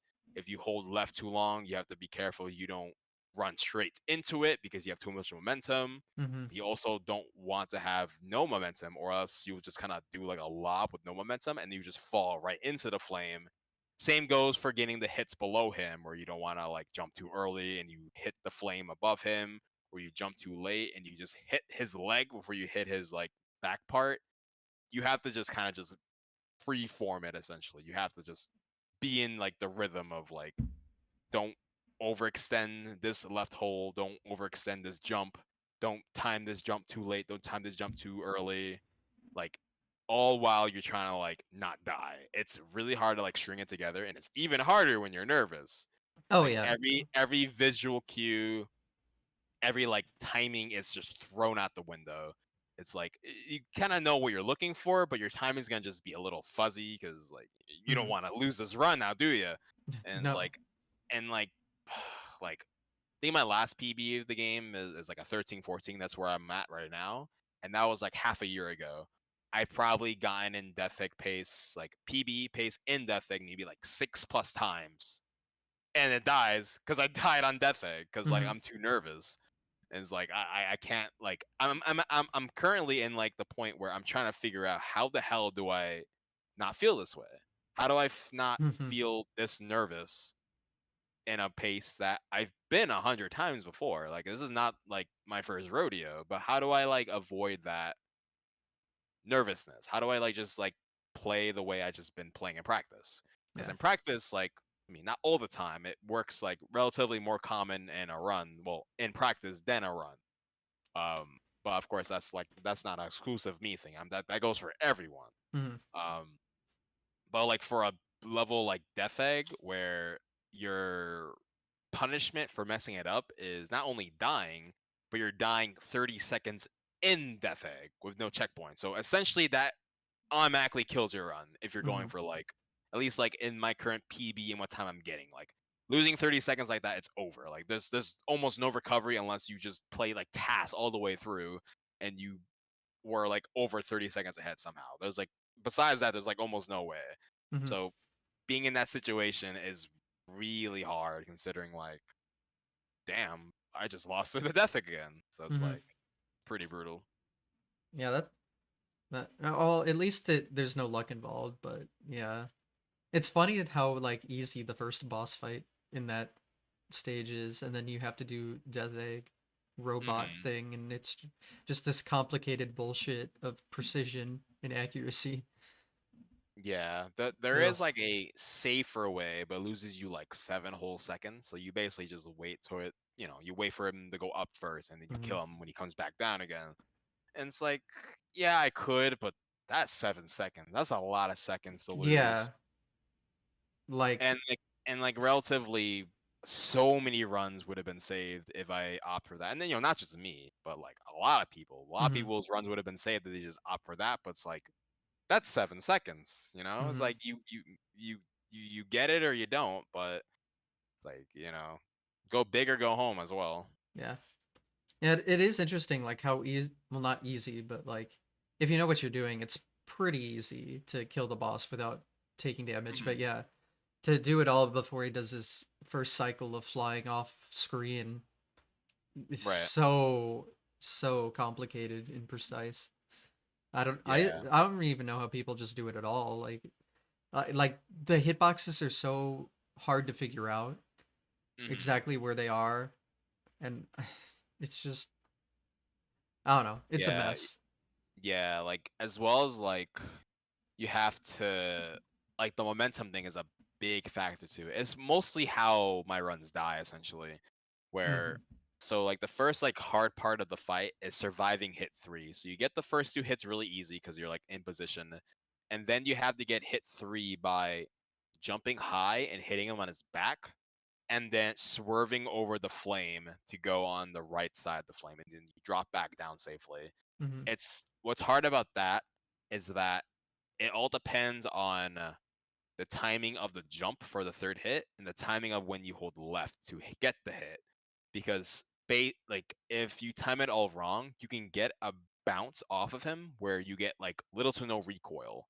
So you hit him and then you're like kind of immediately falling, which means you hit the flame and you die. Hmm. You have to full jump and then you have to linger left just barely later. So you're descending before you hit him. So Hmm. when you hit him, you bounce a little bit and you get a little decent recoil where you get the robot enough time to start walking left. So he gives you an opening to fall down from the right side, and that's when you can persevere and do like hits 4, 5, and 6. Hmm. And then what's hard also after that is hits 5 and 7, which is the hits you do when you lob over the flame. And like I mentioned before, momentum's a big thing as well. Hmm. After you hit Robotnik on his backside, like his bottom side, you bounce off of him, like you get recoil off of that. And then you have to convert that recoil or like reverse that recoil into forward momentum. So you have to like start holding left to like stop having Sonic be pushed back like that and then jump over the flame, and that's like the problem as well. If you hold left too long, you just slam into the flame. If you hold left like too early and then you jump, you still have like backwards momentum, and then you can't lob over his flame. So like you have to like find that balance, and it all depends, and it keeps like slightly changing because you're not doing the same inputs all the time, like frame by frame correctly. Like you're not perfect every single time, so you have to like slightly adjust every time you do the fight, which Hmm. is like the hard part, which could be like rewarding for some because like it's not something you could just be like, oh, jump here, here, and there, and then you win. You have to like know how fast you're recoiling back and how long you've held left, how much momentum you're going, like how fast you're going towards him before you jump, what time you jump, how high is the jump. Little things like that has to like just work together and avoiding you dying essentially, and it's really hard to do. Some runners have kind of good grasps at it. Like there's some runners I haven't seen them die too much on it, but not everyone's perfect. People are going to die to that fight, Hmm. just for the nature of the fight. But thankfully, the only thing I can say that's good about it is that yes, there isn't anything random to it, but execution it demands a lot. Oh yeah. And it's crazy that you have to do that after that's the very last part of the run. Everything else is Mhm. already its own complicated frame perfect subpixel bullshit Right. throughout. Especially now. It just keeps getting worse. Like there's So always like little small time saves. People are just like, maybe this is RTA viable. Like there's a lot on the table that we know of and people just aren't doing it because like you either just gonna get your run to die or not. One of the very newest things found, and we're talking maybe like 3 to 4 months ago. So this year essentially, mm, there was a new oil 1 level wrap found that saves like 6 seconds compared to doing the level normally. hmm. But it's probably one of the most sub pixel dependent execution execution heavy things in the run. Um, not gonna get into too much detail on it, but essentially, if you take a little too long to set up your subpixels, you're already losing time. Mhm. Like you already like miss out on like what the time save is. You have to like just like get it like immediately. Like screw the setup, just do the inputs and just fucking get it. Like that's Mhm. how you're saving time. If you like kind of make sure your subpixels are good, you're either saving 1 or 2 seconds or nothing at all, or worst case scenario, you're losing time trying it. Mm. And if you mess up, so basically like I said, it's a level wrap. So you're zipping at a certain point and you're doing some dumb inputs to like get that momentum to bypass the left boundary. But what if you mess up all the way to the end, you basically just have Sonic bonk the left wall and nothing happens. Mhm. And you're already like maybe 15 seconds in the level and you're still in the beginning. So you lose like all that time essentially. And it's like, do you want to like risk it all for that? So no one has done it in runs yet, or no one has done it in a serious attempt yet. Maybe unless their runs didn't matter at that point, then you might as well just do it. Mhm. But like in an actual like good pace, no one has dared to do it. But it's like it's genuinely a new strat that people can do, but not people really try to do it. Mhm. But yeah, it's like there's still like new stuff being found, but whether they're RTA viable or not, they're still like up in the air. So the run hasn't really changed too much over the past year or so. Maybe there's some very subtle changes, but the main route hasn't like changed too much. Yeah. But I mean, it's changed lots from when you started to now, I know, Oh yeah, because absolutely. the record was 14:58 forever, and now it's Hmm. 12:59. And when the 14:58 was gone, that was like very good. Yeah, So that all was of like that's like new strats and stuff. that was people's calling like, man, like this is the end. That was the Sonic 2. That was the end of that was the end of the books, you know? Mhm.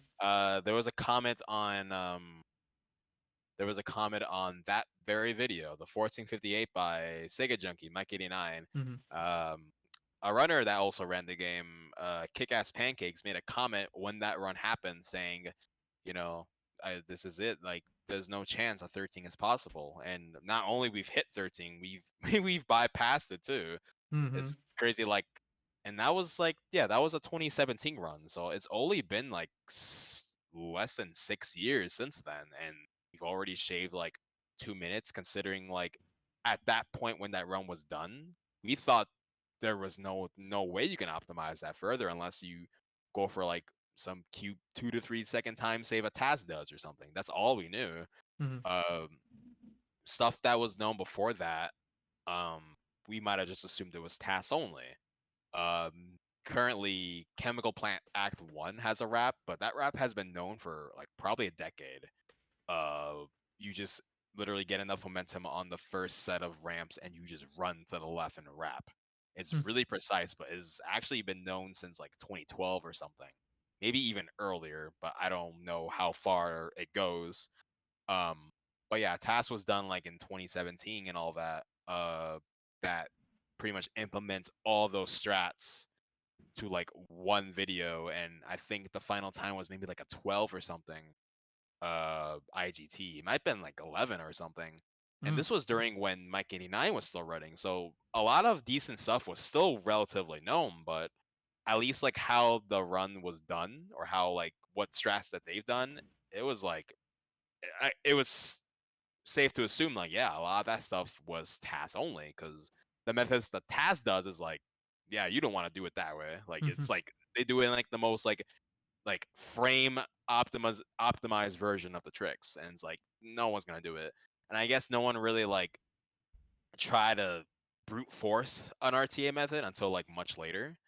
And even then, a lot of new stuff that no one even thought was possible was found. One of the biggest one is Metropolis one level wrap.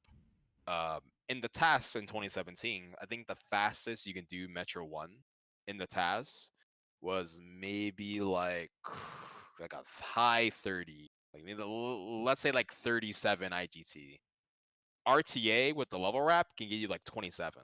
It's like a 10 plus second improvement to the task just from that skip alone. And it was like found like not the not to gloat or anything, but a little someone known as me found it. Whatever. Mm, That's I stuff. see. That's it's like it's like actually like a really sick skip that I just like decided to like dig deep into. Of course, I'm like not the only one who found stuff. Like a lot of members in the community sat down looking for ways to make things consistent, finding new ways to like do certain stuff, and it brings the time down lower. But that skip was actually a big one solely because it broke a difficulty barrier that Metro 1 originally had. Originally Metro 1 um was probably easily one of the more harder stages in the run based on like what you'd had to do before then.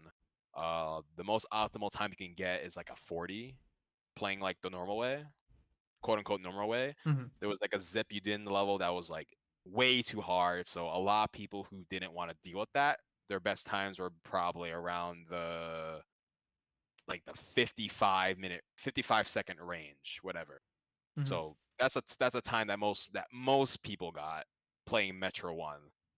This new level wrap, people can definitely do in those skill levels. So you got runners that were getting 30 like 55s in Mystic Metro 1 can now get like 27s or 29s or 31. So it's a big jump of time save just from that skip alone. So it's one thing for it to be faster, but it's another to like remove a genuinely harder version of the level as obsolete Mhm. to like a newer way to do it, and a lot more runners have been able to pick that new strat up to find like get more time save. So now we've gotten like more people getting 14-minute times, maybe breaking their first 15-minute barrier for the first time, some runners getting their first 13-minute barriers, and all those tricks coming together to make the run, you know, of course at the time Mike 89's 1458 was impressive, especially in 2017 standards of Mhm. what was known at the time.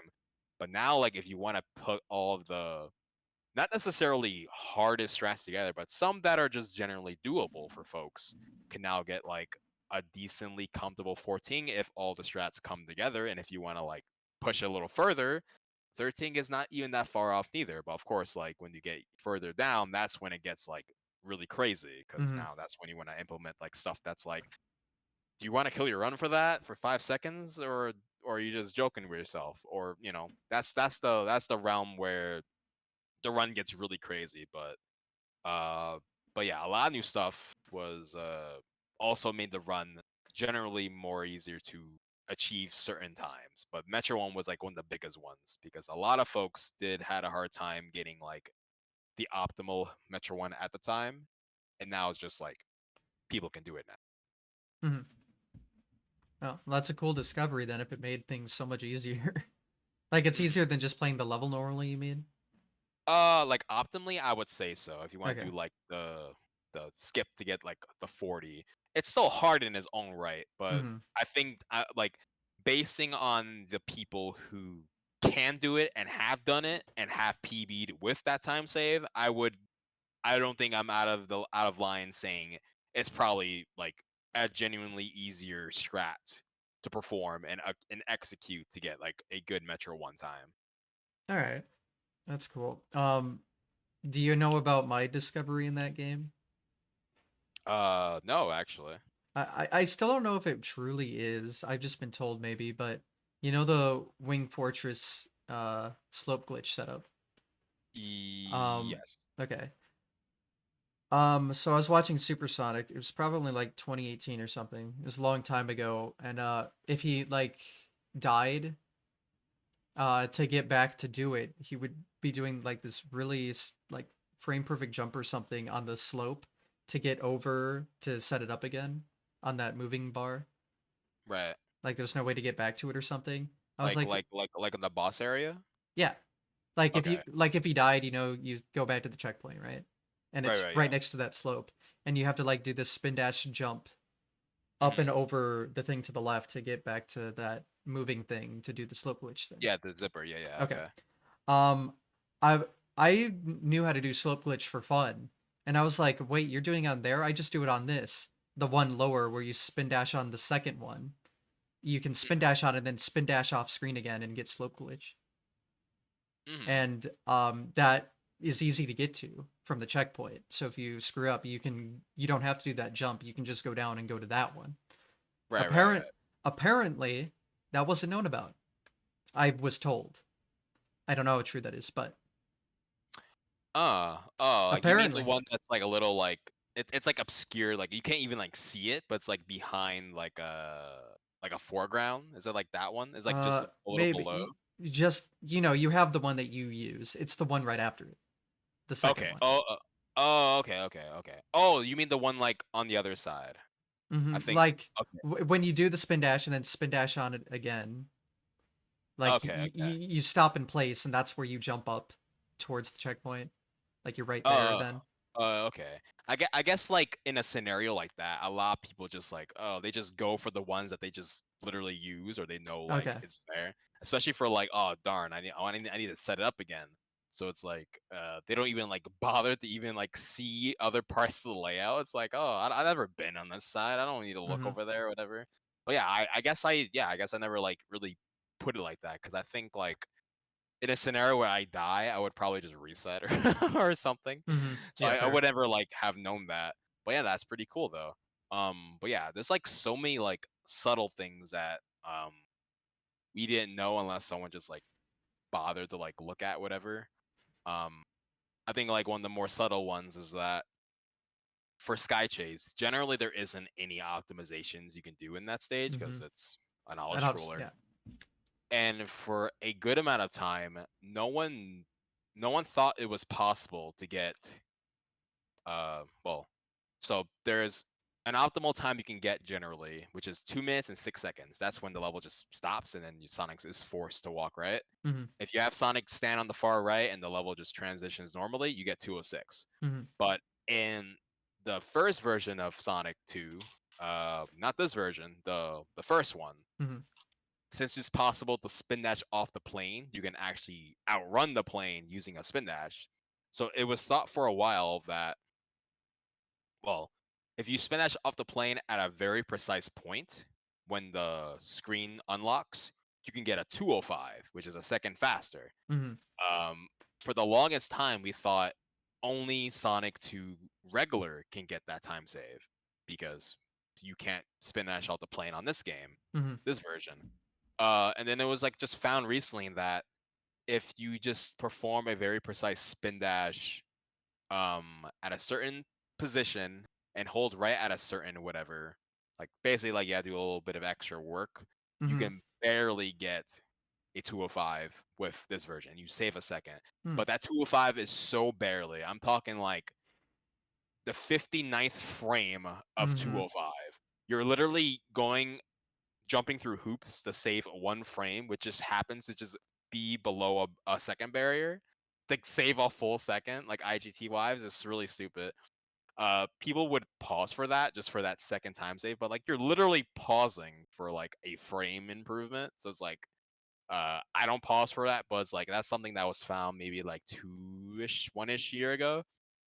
And people just assume like you couldn't get 205 for like years. Like this version of the game was ran for like since 2013. People knew that the Wing Fortress glitch existed, but no one just thought you can get the 205 in Sky Chase until like someone actually like kind of looked into it. Like, oh, you can get it with this certain spin dash and doing this certain like setup, whatever. And it's like those are like things that we just didn't bother until like I guess someone looked into it. It's like, Mhm. oh, there's a time save now, and in Sky Chase of all places.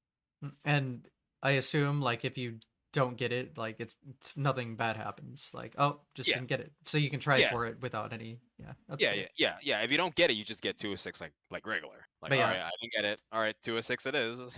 but yeah, my whole slope glitch thing, I thought that was just how you did it. And apparently it's not how you do it. But now it's a way you can do it. In my PB, I do it that way because that's Yeah, what it's I'm a used different to. option. Yeah, yeah, for sure. Like if it's So, like so it's the funny. yeah, the option is there, then it's like hell yeah, you can make use of it. But yeah, yeah, it's like of course, Sonic 2 isn't the only game that's like has those little like discoveries. I know like lost levels.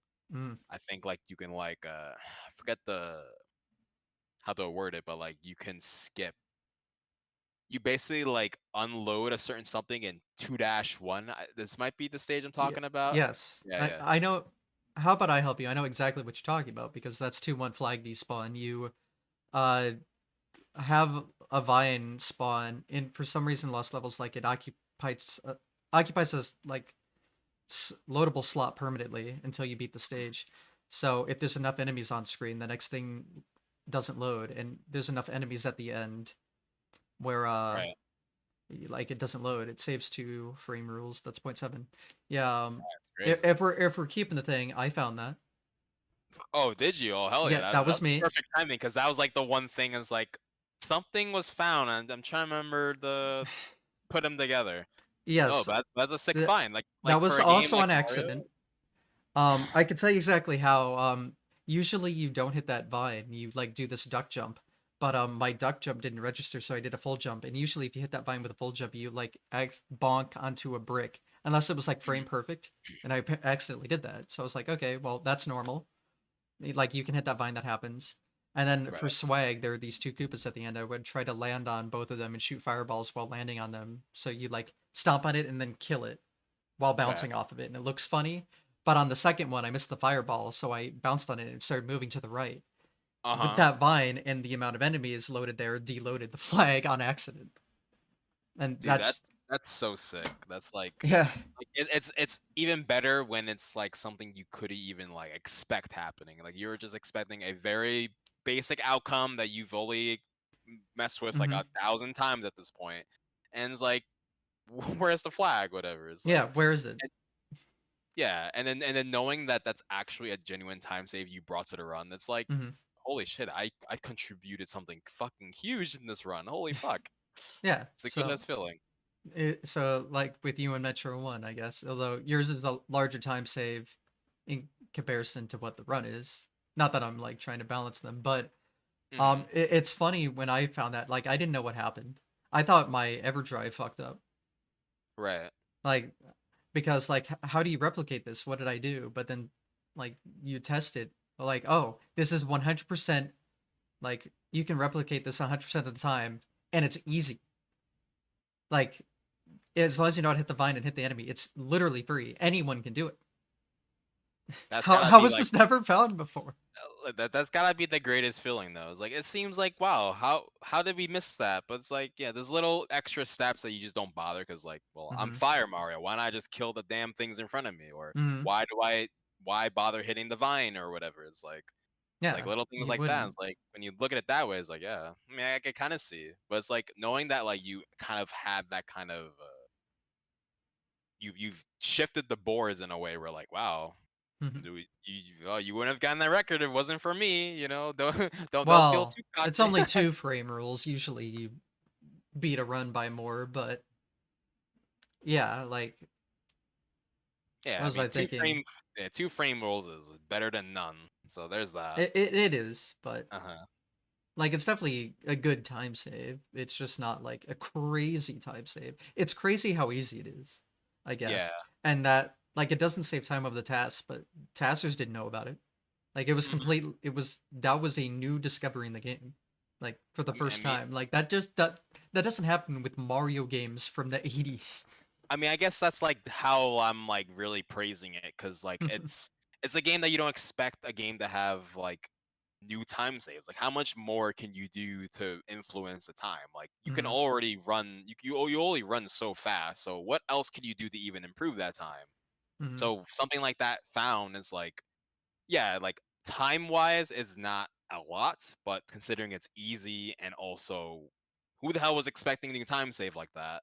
It's Mhm. like it adds a lot to like the discovery, and I think that's really sick. Which is why it was one that I just remembered on the fly. Like I Mhm. remember that happening. I was not expecting that game to have more time save unless it was like some very like 2 frame improvement that happened to beat a frame roll or something. Mhm. That's like as far as I was thinking Mario 1 and Lost Levels could go. Mhm. And I know like there was one in it might have been, is it Lost Levels? I can't remember. You might know what I'm going with when I Yeah, I'll figure it explain out. it. It's like you run past a fire bar, and if you do a crouch jump, you can like barely bypass Mhm. like the hit boxes or whatever. You probably know what it That's is. 7-4. Cosmic found that more recently. It's not like a time save, it's more of like an easier way to go faster Okay. because usually you just wait for that fire bar because the only other thing you can do is do a clip, like a duck jump clip Hmm. over it, and if it usually you'll go for it, and if you miss it, you wait for the fire bar, and that's just how it Right. is. But Okay. yeah, if you like slow down in this particular section to like manipulate this fire bar and the enemies are better, you can like get a running speed jump between these two enemies, and if you Right. make that duck jump and go right under it, you can bypass just get under this other fire bar, and then Hmm. you're essentially like just maybe barely slowly, like maybe a frame rule slower than getting the Hmm. clip, but Right. it's not hard. And then if you like missed the clip in the firebar move, you're losing like over a second. And now that just never happens anymore because you can just do that jump. Hmm. So yeah, Yeah. that was a big deal too. Yeah. Like even if it doesn't save time per se, like at this new consistency discovery is just almost just as good because that's just less runs dying and like a level where if you can avoid it, if you can help avoid it, then that's also just as good as a time save sometimes. Yeah. Although now that I think about it, what you're thinking of was probably the 6-4 firebar skip where you just jump through it. Kinda, yeah. Like I, Yeah.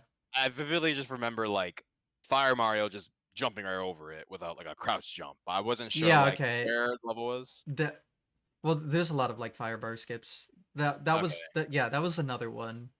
Um I think that was worked on by a few people, maybe, or like the task does it. That's been on the task forever, but someone made it like an RTA consistent setup where you have to do this frame Okay. perfect jump, do a down right input, and then do a frame perfect duck jump on this frame perfectly.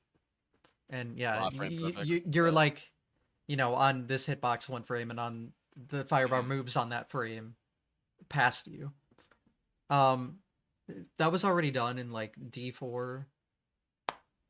So like it was a known thing, but people didn't know how to do it there. That's not Right. in runs yet, but when it's implemented, that's Oh, like 1.7 seconds. That's a big one that's crazy. I because mean, yeah. usually you have to hit this checkpoint because it's a maze level, so you have to hit the checkpoint, and then you're not going to get through the fireball, so you have to go back around and over.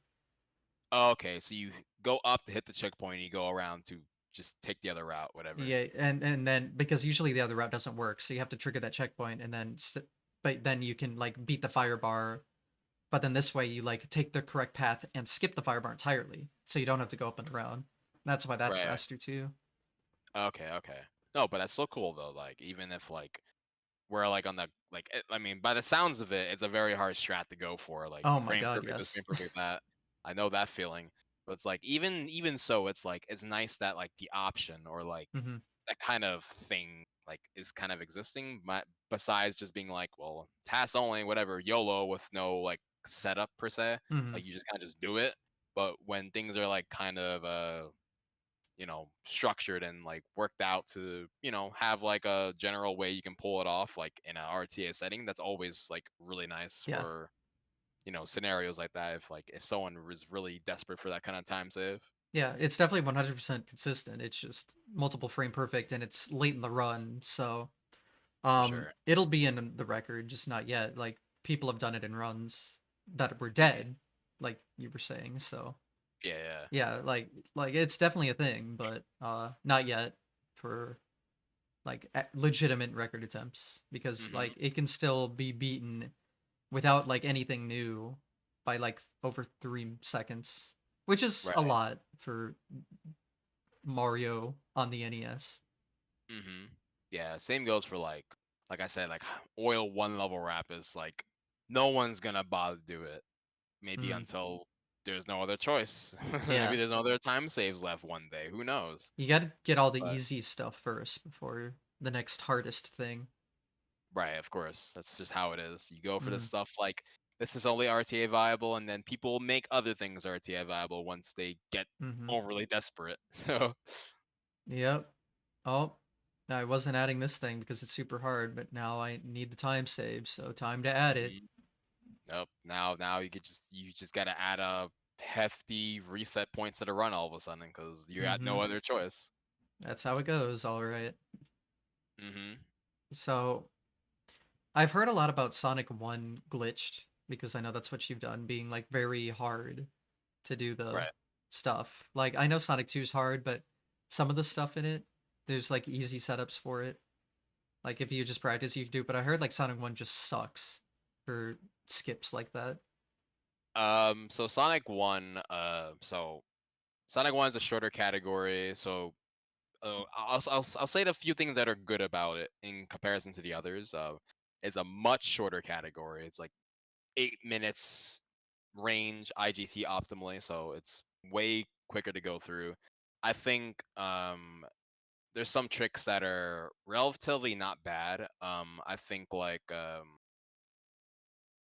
is my personal opinion. I think like uh a lot of the things in Green Hill, I know it's an early stage and all, but a few things that were found in like since like the game's been trying to be optimized like over the past year, Green Hill 2 used to be like a very glitchless level. You just Hmm.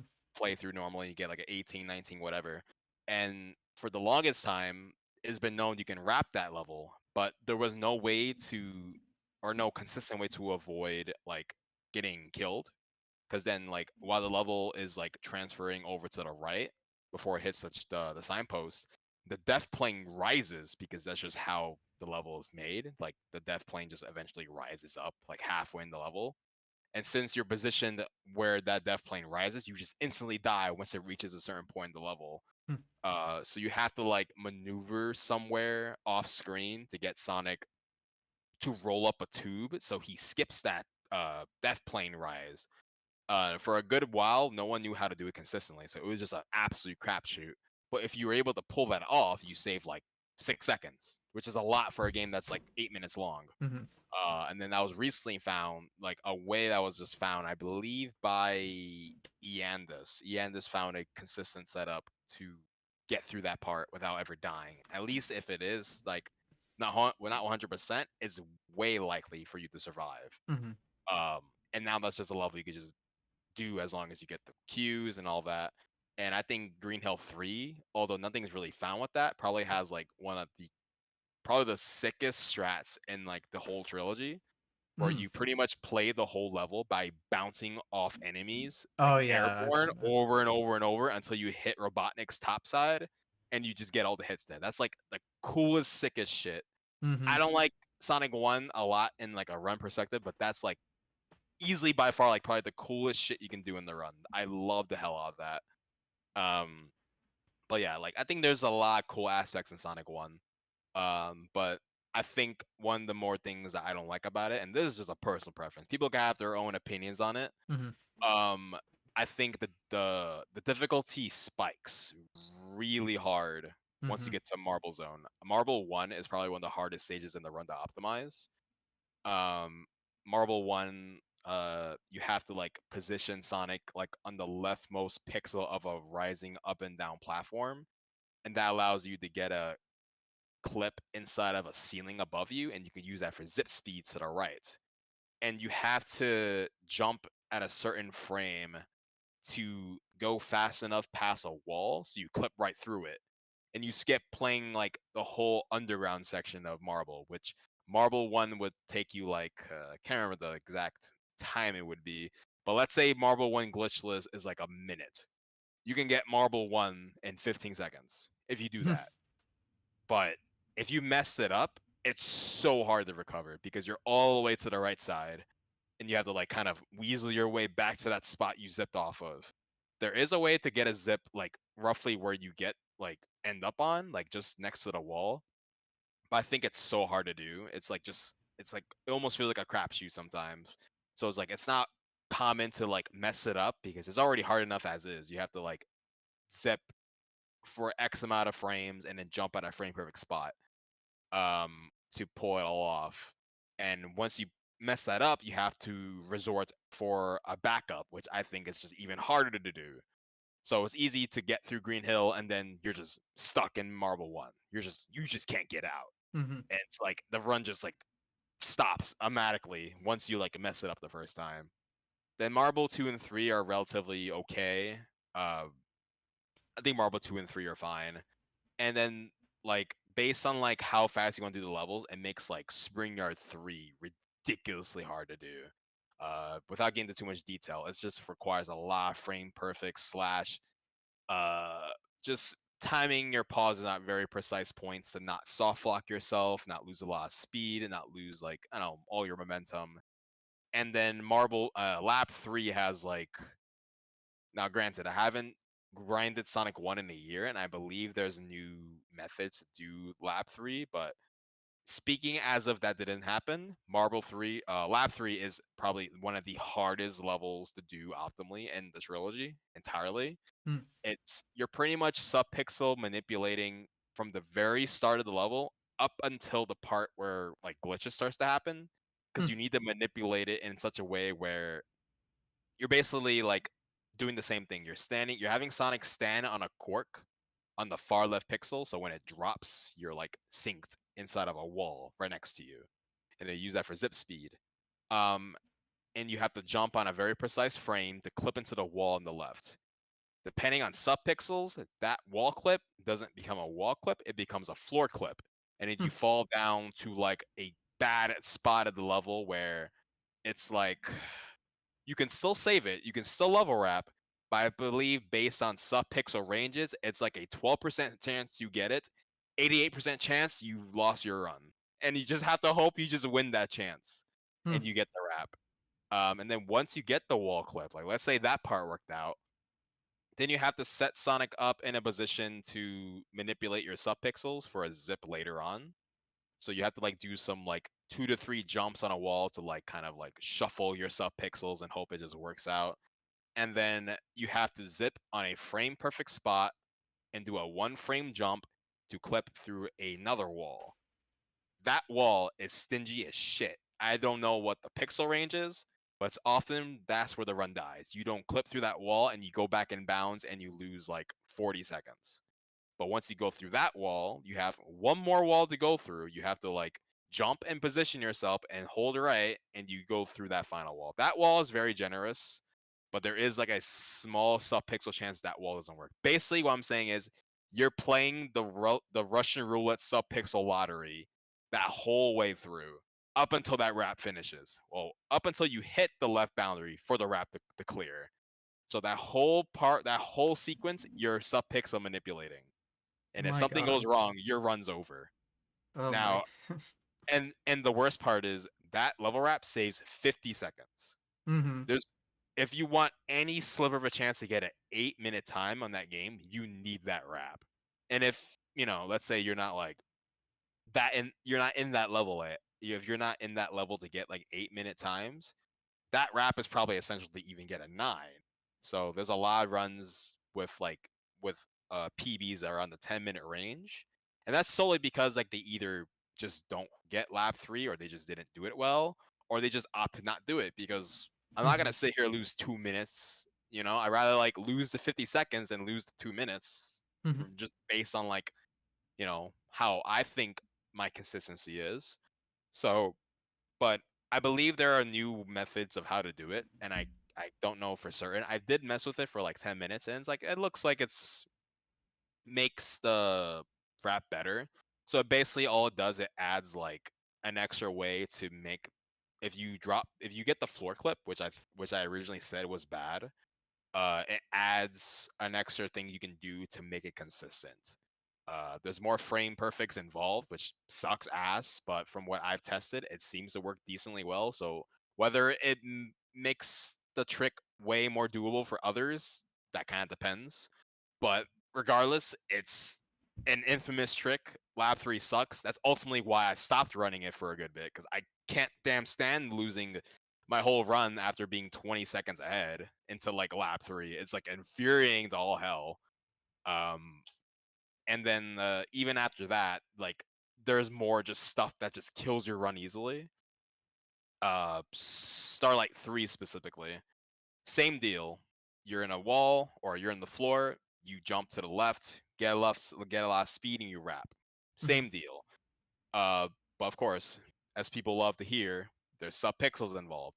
If you do the same inputs on the same frame at the same time, depending on subpixels, it might not work. It just doesn't work.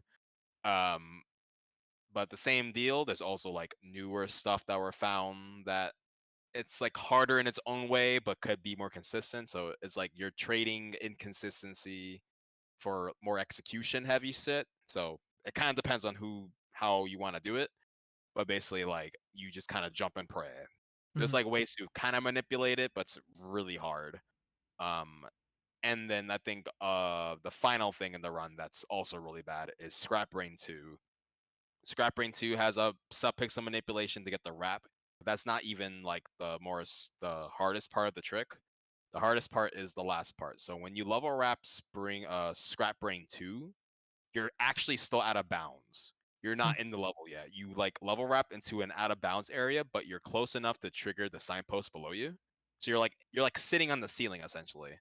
And if you don't remember how Scrap Brain 2 works into transitioning to Scrap Brain 3, you walk to the right. Robotnik like breaks the floor under you and you go touch a loading zone to Scrap 3.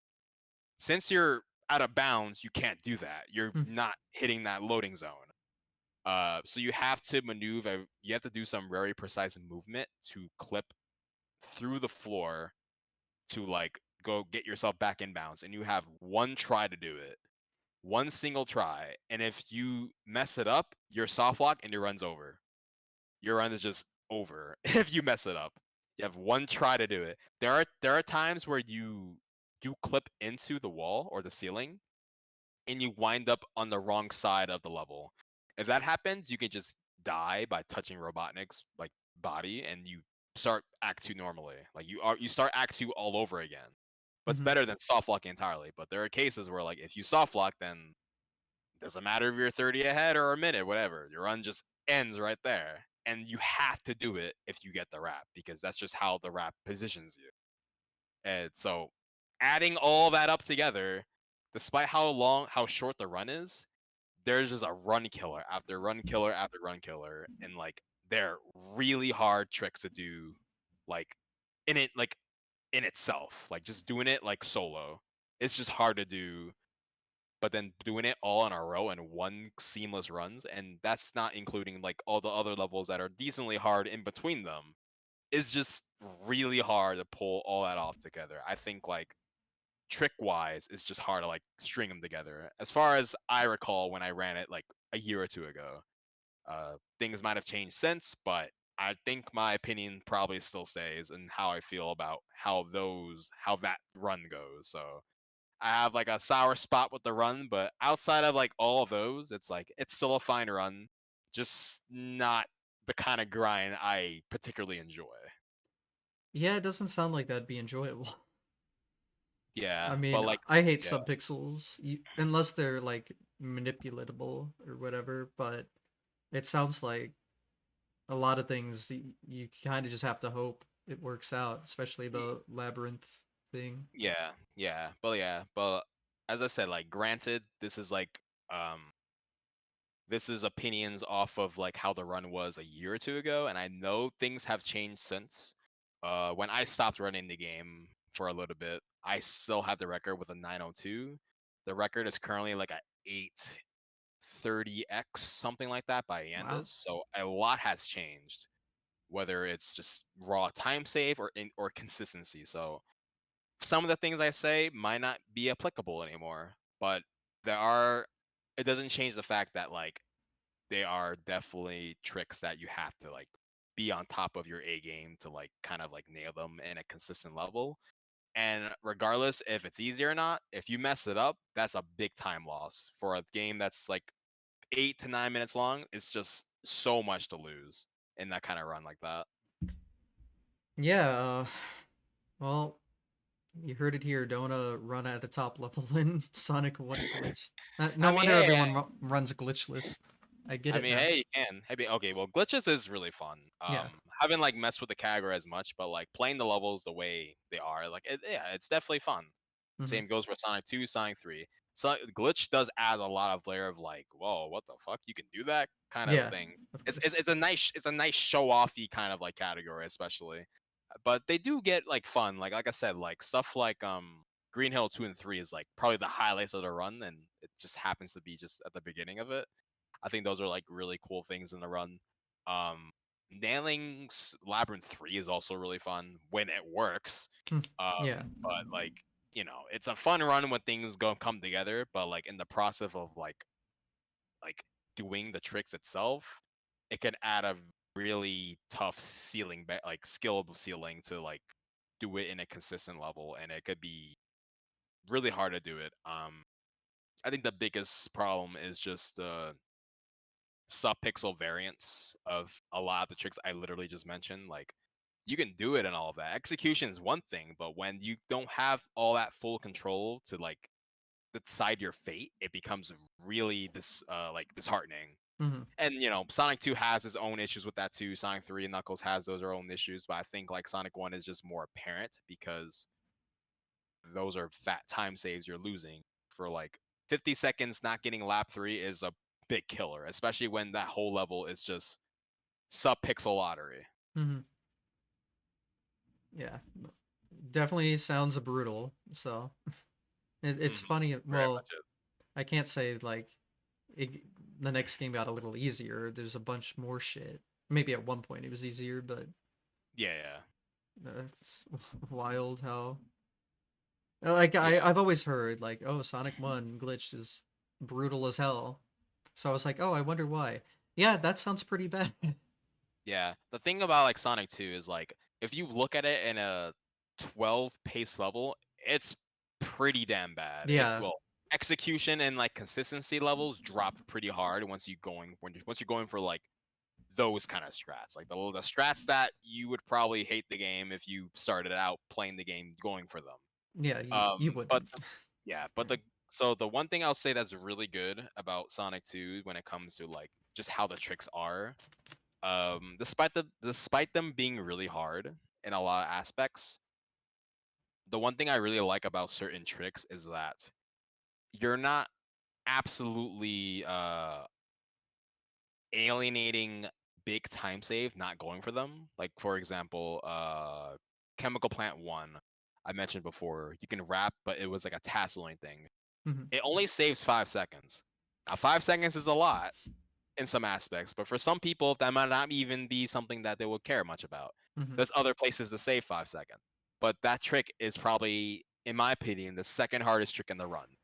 And it's like if I don't get it, runs over. Well, for me personally, I Hmm. rather like get that time save early first and foremost, since it's like the first run killer in the run. Hmm. I rather get that. But for some people, if you just care to get like a 14-minute time, maybe just a 13, you don't have to really go for stuff like that. Like, cause Chemical Plant 1, you could get like a 20 or a 22 playing normally, and it's not a bad level if you just look at it in a glitchless perspective. But when you implement that, that becomes like a really difficult level. Hmm. But the good thing is that if you go for it, you save time. You get the benefit for pulling off the hard trick, but you don't save as much time. Where it's like, if you don't go for it, it's like you're losing so much potential. Hmm. It's 5 seconds, but for some people that's like not enough. Where I don't feel obligated to do it, which is like I say is a good thing for like longevity of like the speed run, because some people don't care about stuff like that. Some people don't want to like go for like the absolute hardest stuff and go for 12 paces every run. Like sometimes that's just too much. Some people don't want to have that kind of I have to do this trick or else I can't ever get this time. Hmm. Something like another example, Casino Night 2, which I say is the hardest level in the game, potentially can save 8 to 12 seconds, which is a lot more, Hmm. but it's not 50 seconds like lap 3, which I think is probably like top 3, top 4 hardest tricks in the trilogy. Hmm. Um, I think Casino Night 2 is definitely amongst top 4, but like I said, depending on how you approach the level or the trick, can save only like 8 seconds. If you go for like optimal level wrap strat for that trick, like for that level, it's like 12 seconds. So mix and match, that's the time save essentially. But like I said, you can get that kind of time save elsewhere, Hmm. especially for a game that's like much longer than Sonic 1. Like the levels like there's way more places to save time in Sonic 1, Sonic 2 compared to Sonic 1. 'Cause Sonic 1 is it's a much shorter game. Hmm.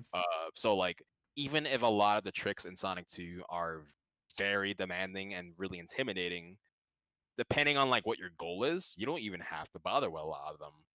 for something like, say, Sonic 1, if you want an 8, you probably need lap 3. If you want a 9, you probably need lap 3 Mm-hmm. still. If you want like a low 10, you don't need it, but it's probably nice you know it or do it, whatever. It's Mm-hmm. like it's so hard to like not gloss over the fact that lap 3 exists when it saves so much time in the run. If lap 3 only saved like 15 seconds, I think I would have I'd be singing a different song about it. So at least people can be incentivized to not do it. Mm-hmm. Like, if I just want to get a good run, I don't have to do that trick. I don't need to do that shit. I can just play it normally because I can at least play glitchless. I can do that. I can't do sub pixel lottery over there. Like, I can't do that. So that's the one thing I'll give Sonic 2 is that it has a lot of hard stuff, but you don't you aren't heavily penalized not doing certain strats. Yeah. Yeah, definitely it sounds like Sonic 2 is a lot more accessible to like higher level stuff. And for our tricks, it sounds like the really difficult bullshit doesn't save a lot of time, so you can like reject it, like, ah, I don't need that. But like, Right. yeah, Sonic 1 is like, well, the hardest thing is 50 seconds. That's a lot in such a short game, so it's not Right, as right. if you like want to run at a top level, you almost just have to because of the time save, and that, yeah, that can turn people off from it. Yeah. Yeah, it becomes a really hard thing to swallow when you go into those like higher levels because that's when it becomes more mandatory. Not Mm-hmm. 100%, but once you get to those lower levels then it becomes like, god, this is pretty brutal. Mm-hmm. Um, so Sonic 3 and Knuckles, anyway, since we're talking about Sonic Yeah, 1, 2, let's 3, I might finish as well it. drop into Sonic 3 and Knuckles. Um, longer game than the others. Can be like a 30-minute long game, so there's a lot of content to gain time, lose time, whatever. Um, so Sonic 3 and Knuckles is in an interesting balance where I say the overall difficulty of the tricks it's slightly lower than Sonic 1 and 2 in my personal opinion. Like based on like combining all the tricks itself, like Hydro 2 Lava Wrap, Marble Garden 1, eat hard in its own way, but in comparison to like some of the hardest stuff in Sonic 1 and 2, not too bad. Carnival Night Zone has a lot of a learning curve, but once you get it down, you know what you're looking for.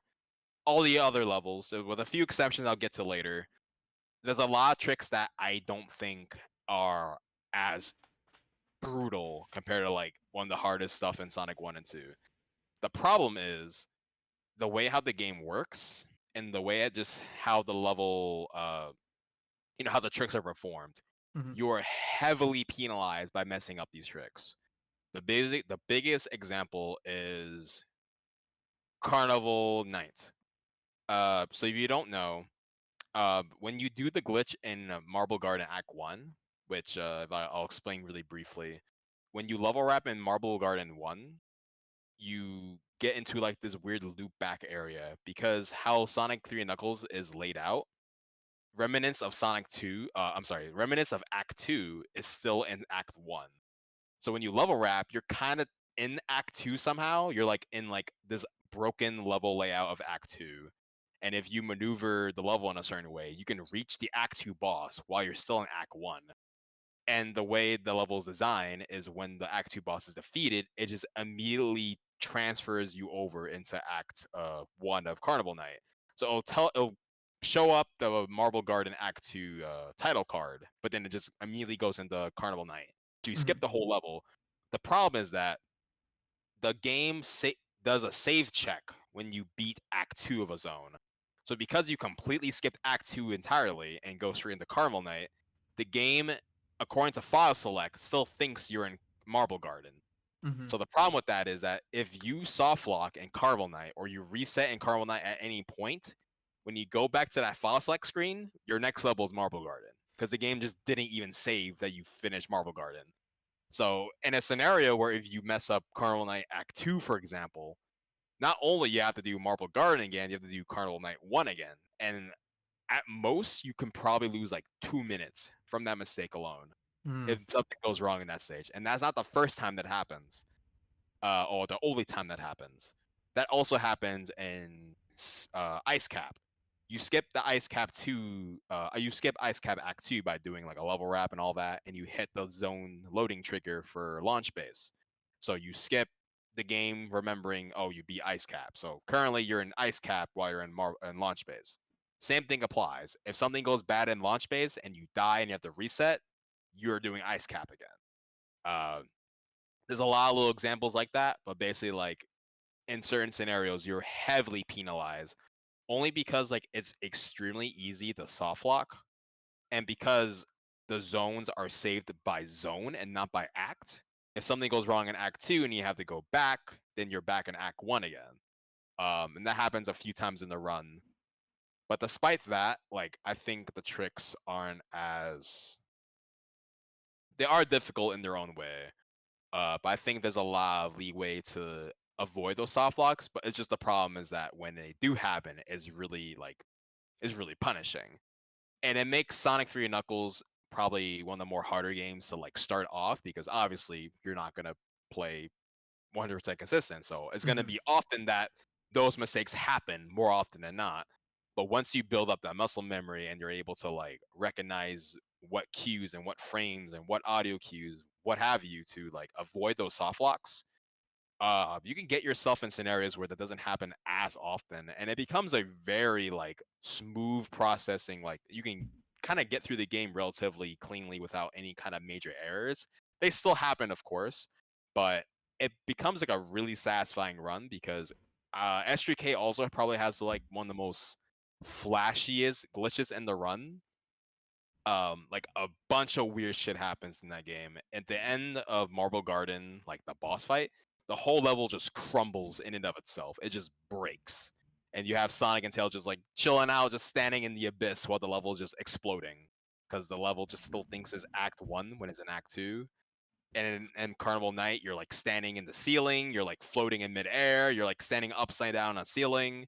A bunch of weird shit happens in that run when you're optimizing it and going for like the hardest strats. So it's the best like show offy game. It's like if you want to show how a run can look like fucking chaos, that's the run to fucking show someone. Mhm. Because anything goes with that game when you're going for like all of the hard stuff, which makes it personally my favorite game to run out of the trilogy. Out of all the three, I think S3K is just the one that I just gravitate towards to if I want to like just run a game just because I want to.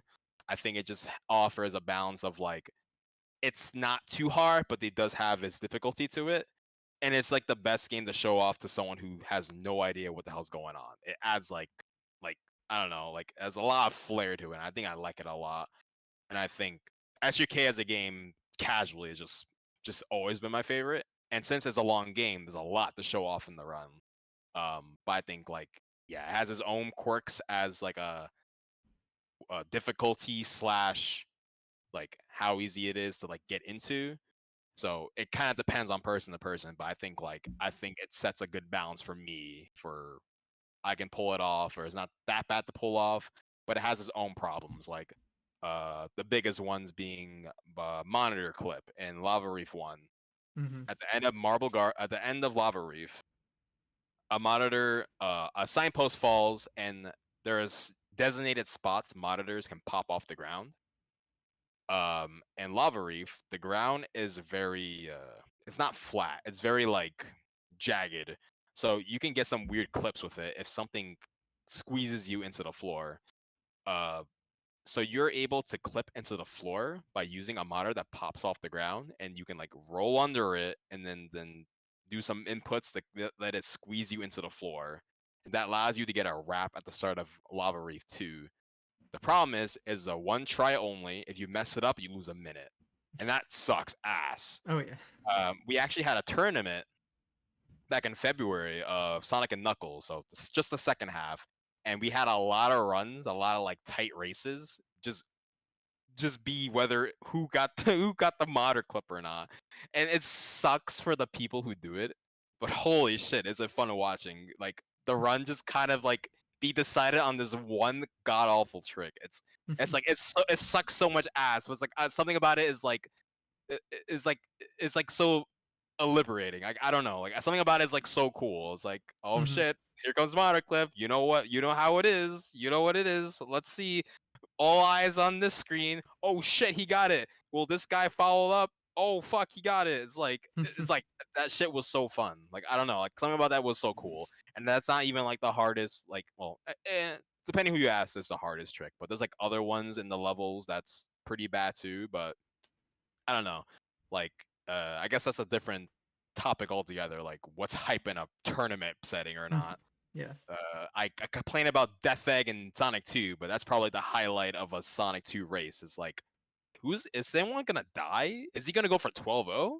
Hmm. Is he gonna pussy out and go for the second cycle? Who knows? It makes it fun, and that's like a point where I give S3K like it makes up it brings so much excitement, even in like a run. It's brutalizing for someone who's in the moment having to do it, but it's like, oh shit, monitor clips next. What's gonna happen? Hmm. It's like there's a little bit of that. It's like it's really cool to me. Um, and yeah, like I just think SRK is a fun ass run. I love it to death. It's easily my favorite of the trilogy. Yeah, I was definitely gonna say it's definitely the most like flashy out of the three. The most amount of bullshit. What the fuck was that? Stuff Hmm. is in that game. Just all the like glitch sprites, defeating enemies in the wrong act underground and slope glitching through. Uh, Yeah, just a lot of Sonic stuff going flying on. on the ceiling in Carnival Night, on the Hmm. wall, getting the box Yeah, sideways, keeping yeah. there's so much garbage that's just so funny to watch because like me I just watch it like I don't know how the tricks are pulled off. I Mhm. as a speedrunner you get like an understanding of kind of how it's being done, but at the end of the day you're just sitting there like what the fuck is happening, Mhm. and There's a it's lot so going cool, down. There's and so much going down. it's so unique compared to the other two. Like it's not in IGT, you use RTA and then get rid of the time bonuses. So like every Yeah, frame counts almost. And yeah. then That's another thing. Yeah. and then that game specifically, that when it loads the other act, it's not like unloading the other act. It like does a shameless transition. So you have to do things to work around that you wouldn't in the other Hmm. games. It's like that Right. causes its own bullshit. Like Yeah. intentionally Yeah. dying in Death Egg 2 just to unload Death Egg 1 to do a level wrap. Right. And the RTA thing I forgot. So it's like another cool aspect is that like not only the level itself and how you maneuver through the level is an aspect you have to optimize, but also how you pause because you get Mhm. penalized for pausing. So there's a lot of unique ways of how people kind of approach certain sections. So there's like spots in the game where you could not pause for it, but it's really risky. So it's Mhm. cool how people want to approach certain scenarios where, oh shit, you don't pause for that. That's crazy, and you get rewarded for that, which is great. At the moment, Sonic 1 and Sonic 2 are relatively IGT. So some people, take advantage of that and pause to make sure they get their tricks well. They get their Mhm. tricks, to work. And I just think RTA is like a really good timing method for S3K. I mean, it's RTA minus TB for completely unique reasons. That's to that game and not for Sonic 1 and 2. The biggest one being you can juggle a signpost technically forever while the IGT doesn't run. Mhm. And you could at the end of certain zones, you're supposed to like maneuver to a certain part to get to the next zone. Like for example, ice cap. You're supposed to walk into a tunnel and get to launch base. Mhm. Nothing's stopping you from just sitting there. And the timer, like you're not paused, and the game's still like moving, Mhm. but the IGT isn't. So it's like little things like that makes it really hard to like how do you time something like that if someone like takes longer in that spot than someone else does. So it's like RTA is like the only way around that. But Yeah. I think it's great because it adds like more depth to optimizing strategies. You can do the same damn strat, but it changes the difficulty depending on how often you want to pause for it. Do you pause like crazy for consistency's sake? Do you slightly reduce it for time save? Or do you eliminate cold turkey to get maximum time save for it? It's like there's many ways you can approach it. Some people don't pause for something else, some people pause for this, and vice versa. It's like it adds like a nice layer to how you want to approach the game, and I think that makes the run like really fun. It's primarily why at the moment I'm playing Sonic 2 at the moment. It's still relatively IGT based. I play and optimizing my RTA as well. So I have two timers playing like in motion, Mm-hmm. IGT and the RTA, and I'm trying to also achieve a certain RTA goal on top of getting my goal for IGT, which is a 12. Mm-hmm. So I can have a balance of like good IGT, but also like a run that definitely like try to minimize the pausing, which it's a whole subject of controversy and like Sonic community of like what's considered too much pausing in a run. Should we change the timing method? As all that mumbo jumbo, which is Mm-hmm. why I really like SGK is like RTA and that's it. It's like all right, I can vibe with this. Mm-hmm. While like Sonic 2 and 1 get more optimized and you have like RTA as a secondary, is that like if there's a tie to the IGT second, the RTA one that's faster becomes like the record then? That hasn't happened at a point, but I believe that's a very fair thing to use as a method to gauge who is the faster runner or whatever in a Mm-hmm. scenario like that. But yeah, I believe like at the moment, RTA minus TBC isn't like even used as like any kind of reference to gauge on like if your run's like good or not, even though I say it's the primary timing method. Mm-hmm. Uh, but in a scenario like that, I think that yeah, like if your IGT is the same, your RTA would be like what's secondary to determine who's like the faster runner at that point. Mm-hmm. Because our RTA is still in the leaderboard. It's just a secondary time method that isn't like being factored in on who's like on top. Mm-hmm.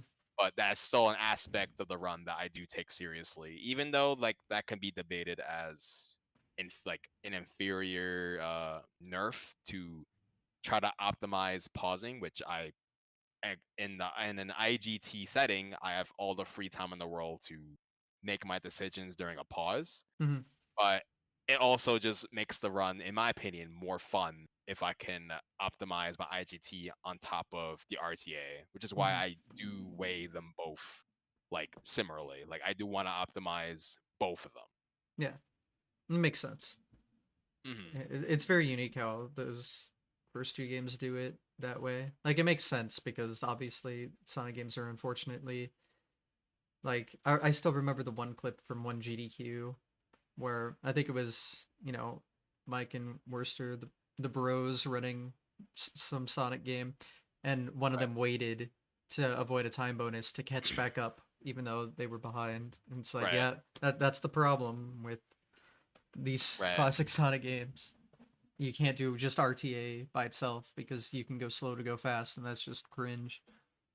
Yeah. It's like I can understand like there's a lot of good and bad of what timing method is better. Like that, people can have their own opinions on it. But my personal opinion is that like RTA does add like more depth to the run. Like if we're just talking about an objective, like what's more flawed and what's not. Pausing is like a big one, right? For like IGT, you can pause for a good amount of time. RTA's only like concern is that it really like opens a can of worms of whether we can have console runs on the same leaderboard as emulator, because then we have to worry about like if an emulator is slightly faster, then it's objectively the faster way to play the game. Mm-hmm. With IGT, one of the good things about it is that they can be leveled in the same like field. Like they are essentially the same run if we're just using the game's methods of timing the run, Mm-hmm. which is the standard IGT, which has been like kind of like the biggest selling point of IGT. But of course, like it's very flawed in that aspect. And that's like unfortunate because I think IGT is great in a lot of ways because, it's just a very simple way to time the game. Like it's like, it's right there. Mm-hmm. So, and RTA would have to resort to RTA minus time bonus times continue. So not only the timing, not only the time bonus has to be like reduced off the run, but also the continue. When you get 10,000 points from a level, a little Sonic little icon appears in the bottom right as indication you got to continue, which lasts 2 seconds longer than whether you if you didn't get it. So you lose time from that continue as well. So you have to like reduce like those time from an RTAing standpoint. But outside of those like awkward quirks, I just think like it does like add like more a lot less ways to exploit, like, methods to like approve your time and all that, but that's like a whole nother subject though. But Hmm. you know, it's just generally the reasons why I like S3K as a run, essentially. Yeah, makes sense. I mean, it can be confusing, but I mean that's why it's all set up a certain way. So, Hmm. um, speaking of GDQ, since I just brought it up for a second, you've ran a few of them, right? Hmm. I've ran at trying to remember. Yeah, so AGDQ 2019, AGDQ 2020, and that was my last physical appearance. And since then, they were Hmm. online only, and I believe I've been part of 4 online events after the fact. Damn. So I've ran Sonic Mania, Sonic 3 and Knuckles, Sonic 2, Sonic CD, Mischief Makers, and a game you may not have heard about, Magical Tarotakun for Sega Genesis. It's like a Nope. Japanese only manga game. It's like it's kind of quirky, but it's also a game I ran as well. Okay. Yeah, definitely never heard of it. But Hmm. yeah, And most people haven't, yeah. yeah. I saw the HDQ 2021. I remember Hmm. the S3K.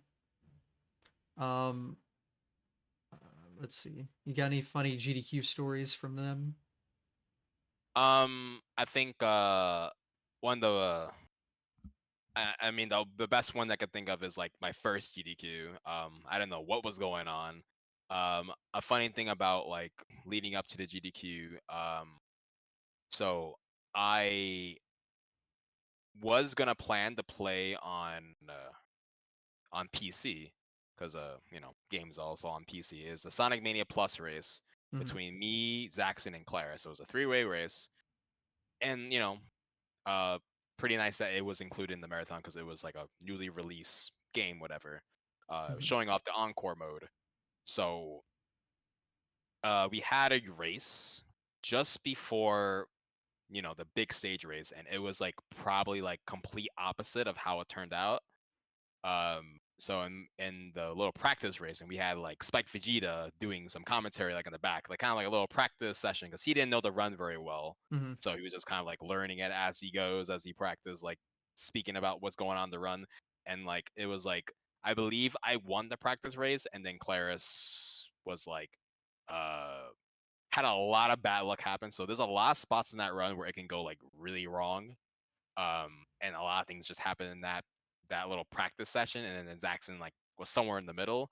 So it was like completely different than what the actual race was, which was a really good race, by the way, in terms of like how people were like ahead and then not ahead. I think each and every one of us had a chance in like being ahead for a good period of time. Claris was like decently ahead for the first half. I was decently ahead on the second half. Things changed and things happened, and then Zaxxon was able to like close it out at the very end after being behind throughout the entire race. Hmm. If you look in that perspective, like I think it's like uh probably like one of the best like races, well, runs that I was a part in. Like just how different or how unpredictable that race was, or how like who was gonna win or whatever. It was really nice. And so like the last one I can think of, because the rest were online only, so there's only so much stories I can like talk about. Hmm. So in S3K, so like I mentioned before, like when S3K got submitted, we were only emulator runners. We didn't had a CRT, we didn't have like the Genesis and all that, so we had to like gather all that stuff so we can practice. So like my first instance of like seeing like a crystal clear like S3K on console was on that GDQ floor. I'm like, holy shit, this game looks great. I was Hmm. sitting playing on a CRT for like a month straight with composite cables. Hmm. This is like beautiful. I can actually like count the individual pixels with my bare eyes. It's like it was amazing. Um but before that race happened, there was a lot of like tech issues. Um so the S3K race had a long intermission section just before the race started. and that's because like the Genesises that they had were just like not great. Mm. They had one Genesis that was perfect. Like um, the audio was good. Uh, the reset button works. So Hmm. I'm telling you the problems that the other ones had, and everything worked great. My console had no audio. Like it just had no audio. Like you couldn't hear anything. So if I had any audio cues, I couldn't do anything. Um, so it was like hello tech or I don't know whoever GDQ folks whatever is like I couldn't play on this thing because that's Yeah. just an automatic disadvantage. So it's like you need to bring a new Genesis.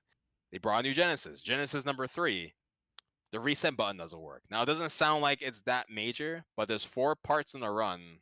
There's 4 parts in a run where you have to reset because it's faster to reset and not watch the cutscene that plays out before a zone Mm-hmm. compared to just resetting the game, go to level and file select. So that can lose you like I want to say like maybe 40 plus seconds if you don't reset in those stages because Mushroom Hill 2 and Sky Sanctuary, those 2 zones ending cutscene to the next zone are pretty long-winded, especially Sky Sanctuary. It's like probably 20 seconds.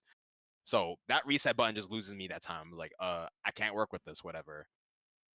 Um, and there was like a point where like they wanted to be like, couldn't you just so they told me and Zaxxon, couldn't you guys just not reset? So it's fair, but it's like you can't do that neither because there's one part in the run where you have to reset, and that's the end of Launch Base 2. The way on Launch Base 2 ends is really weird because you end in a really different part of the level where you're supposed to. At the end of Launch Base 2, you're supposed to be like in a completely different part of the level, which transitions seamlessly to Mushroom Hill. In the glitch run, you end up launch 2 underwater. Like you're just randomly in water, so you eventually drown, and then when you drown, you're in launch 2 again. Mm-hmm. So you have to like play the level again. But if you reset, since you triggered the save check, the save flag, if you reset, you're in Mushroom Hill. But because I can't reset, the fastest way is just to beat launch 2 again normally, or lose all your lives in game overs, which is really dumb. So it's like, no, I need a new console. I have Mm-hmm. to reset this damn game. So they spent like maybe like another 5 to 10 minutes finding any other Genesises that they had that was like, I don't know, working or whatever. So I finally got one that worked. I'm like, oh, thanks. It only took like 20 minutes of like downtime, but Mm-hmm. at the very least, like I finally got it. But it was like, damn, this race was gonna be like really different if I just didn't care enough or whatever. Um, but yeah, besides that, the run was like uh relatively like, we played our best, we did as much as we could. Mm-hmm. But yeah, it was a really like enjoyable race. Yeah, like there was a like I guess you can say like mm, hype surrounding it, whatever, because like a year prior to it, Zaxxon won the Mania race. So it's like, oh, is Zaxxon gonna win again, or am I gonna like not choke this time, whatever? It's like who knows? So it's like I don't know, like so it was like a lot of like uh uh what's the word I'm looking for? Like a lot to prove, I guess. Is that the Mm-hmm. phrase I'm looking for? So it's like, oh, I'm gonna try my best to be on my A game. But unfortunately, like I did win, but it's like in a way that SUK loves to do and completely like fall apart. Mm-hmm. I had a relatively good run, like by the end of the race, but Zaxxon just had like a lot of like typical SGK things happening, like having the reset in Carnival Night, going back to Marble Garden, resetting and also resetting in Launch Base, back to Ice Cap, Mm-hmm. and I believe it was like a mercy kill at the end of it. So it's like that could have been either way because we had a practice race where it was like kind of reversed. It was like Jackson was getting like the good run, and I was like struggling to even get out of early game. It could have been either way on the different time of day if the weather was different. Butterfly effect aside, is like it was like still an enjoyable race, and it definitely is. It sure as hell highlighted how volatile that run can be. Like worst case scenario followed by the best case scenario in like one race, because the run just completely shifted gears like by, I believe, Carnival Night. Carnival Night is when the run was just not in sync anymore, like not even close. But yeah, it was a pretty eventful like GDQ showing all around though. Yeah, so a perfect showcase of how good the game can be and how shit the game can be. Essentially, yeah, it was like as good as a showcase you can get. It's like, yeah, this is the that game can be brutal if things just don't fall into play. Yeah, sounds like it. Um, you have any runs you like to watch that you don't play? Like in Twitch, Yeah. I do see a lot of who I watch. Is kind of depends on like just the people that I just normally watch playing a certain game. Mm-hmm. I have been watching a lot of Mario Sunshine. There's Mm. someone that I just follow a lot that like runs it. His name is Reed. He partaked in Beat the Record Live for ESA like a year or two ago. When a Beat the Record Live happened for that game, and that's how I found out of Reed. Is like, oh, this run's pretty cool. Oh, this guy lives in New York too. Though that's sick. Mm. Whatever. I was like, all right. I followed the guy. And it's like, yeah, I've been watching like a lot of more Mario Sunshine than I thought I ever would in my life. It's like, huh, I don't even intend to play this game. I don't even like Sunshine like that. But it's like, Mm-hmm. yeah, it's kind of dope. It's like I like the tricks. I know more of the run than I would think I would. If I played the game now just on the blue, I would like know generally where to go, and Mm-hmm. I don't even have to play the game. It's like great. Um, but yeah, like I also watch like this is more like a silly reason why I watch, but like I watch Worcester playing like Pokemon Soul Silver, whatever. Mm-hmm. I low key watch for the rage. I just kind of sit down and see you till something happens, like because RNG hell, Whitney Milk Tank, whatever. So it's like Yeah. I'm just seeing like how that run goes and all that. And for other few runs, I also watch like Banjo Kazooie. I watch a lot of runners play that game. It's like a childhood game I've played a lot. Um, and I can't avoid not watching Mario 64. It's everywhere. Of But course. I do like binge watch a few runners here and there. Probably a few as well, but those are like the main ones I can think of. Yeah. A lot of like 3D platformers, I realized. Mm-hmm. Yeah. I'm a platformer person, so that's what I tend to watch as well. Hmm. Although I probably watch a lot more 2D as well, just because that's what I'm used Oh to yeah. playing. So Oh yeah, of course, I've for been sure. trying to get more variety in though. I mean, Hmm. my follower list is now like almost 400, so it's hard to keep track of everyone. That's why I love using like multi streams. So you Oh can yeah, have yeah, like for nine sure. people on at the same time and be like, well, now I Hmm. don't have to choose. They're all there. Yeah, all there. You don't have to like, Yep. who should I watch for today? Yeah, Mm-hmm. it's pretty nice. Well, I think I'm running out of topics to think about. You got anything that we haven't talked about yet that you'd like to bring up? I guess like the last thing I think of is like what are like my current speedrunning goals? Yeah, yeah. Like Future plans, what right. I've people been can like, expect. yeah. So as of now, like I'm pretty on a very typical Sonic 2 grind at the moment. It's been the grind that's been like probably active for like the past year or so. Going for the 12 and all that. But Mm-hmm. besides the obvious, I do want to get back to like other games I haven't played in a while. Like I haven't played S3K in like 2 years, like in a Mm. very, speedrun setting. Like I haven't really touched the game much at all. And Mischief Maker as well. It's a game that I've only played for like the first month I picked it up and I just never touched it again. And that's probably been like 2 years ago. And I think I'm roughly like a minute and a half off record. And I think like a very long term goal would be somehow getting close to that record time or outright beating it. I don't know what the chances of that is, but that's something that I would like to go into because I honestly haven't put too much time into Mission Maker as I would like to. Because eventually it's like, I kind of want to play Sonic again, and I just never went back to it. Um, but personal speedrunning aside, um, I also haven't brought it up too deeply, but I did bring it up like faintly. I run a tournament like series, Joey and Babes, and I, exclusively like Sonic stuff at the moment. I've been enjoying like uh providing like a kind of way to like enjoy these games that hasn't even been like really done, like in a marathon slash tournament setting. Brings a lot of joy to like watch these games in a very more high tense situation. uh I know like a lot of other marathons and Twitch channels does it. I know like Mario 64 has it all the time. Mm-hmm. And I know, like Celeste and Minecraft, they get all their fun and all that, but Sonic doesn't get it like that. So like eventually like a couple of folks started to make the effort to give Sonic that kind of limelight. Like I said before, we recently had a Sonic and Knuckles tourney in February, and I'm hoping to have one sometime this summer coming up.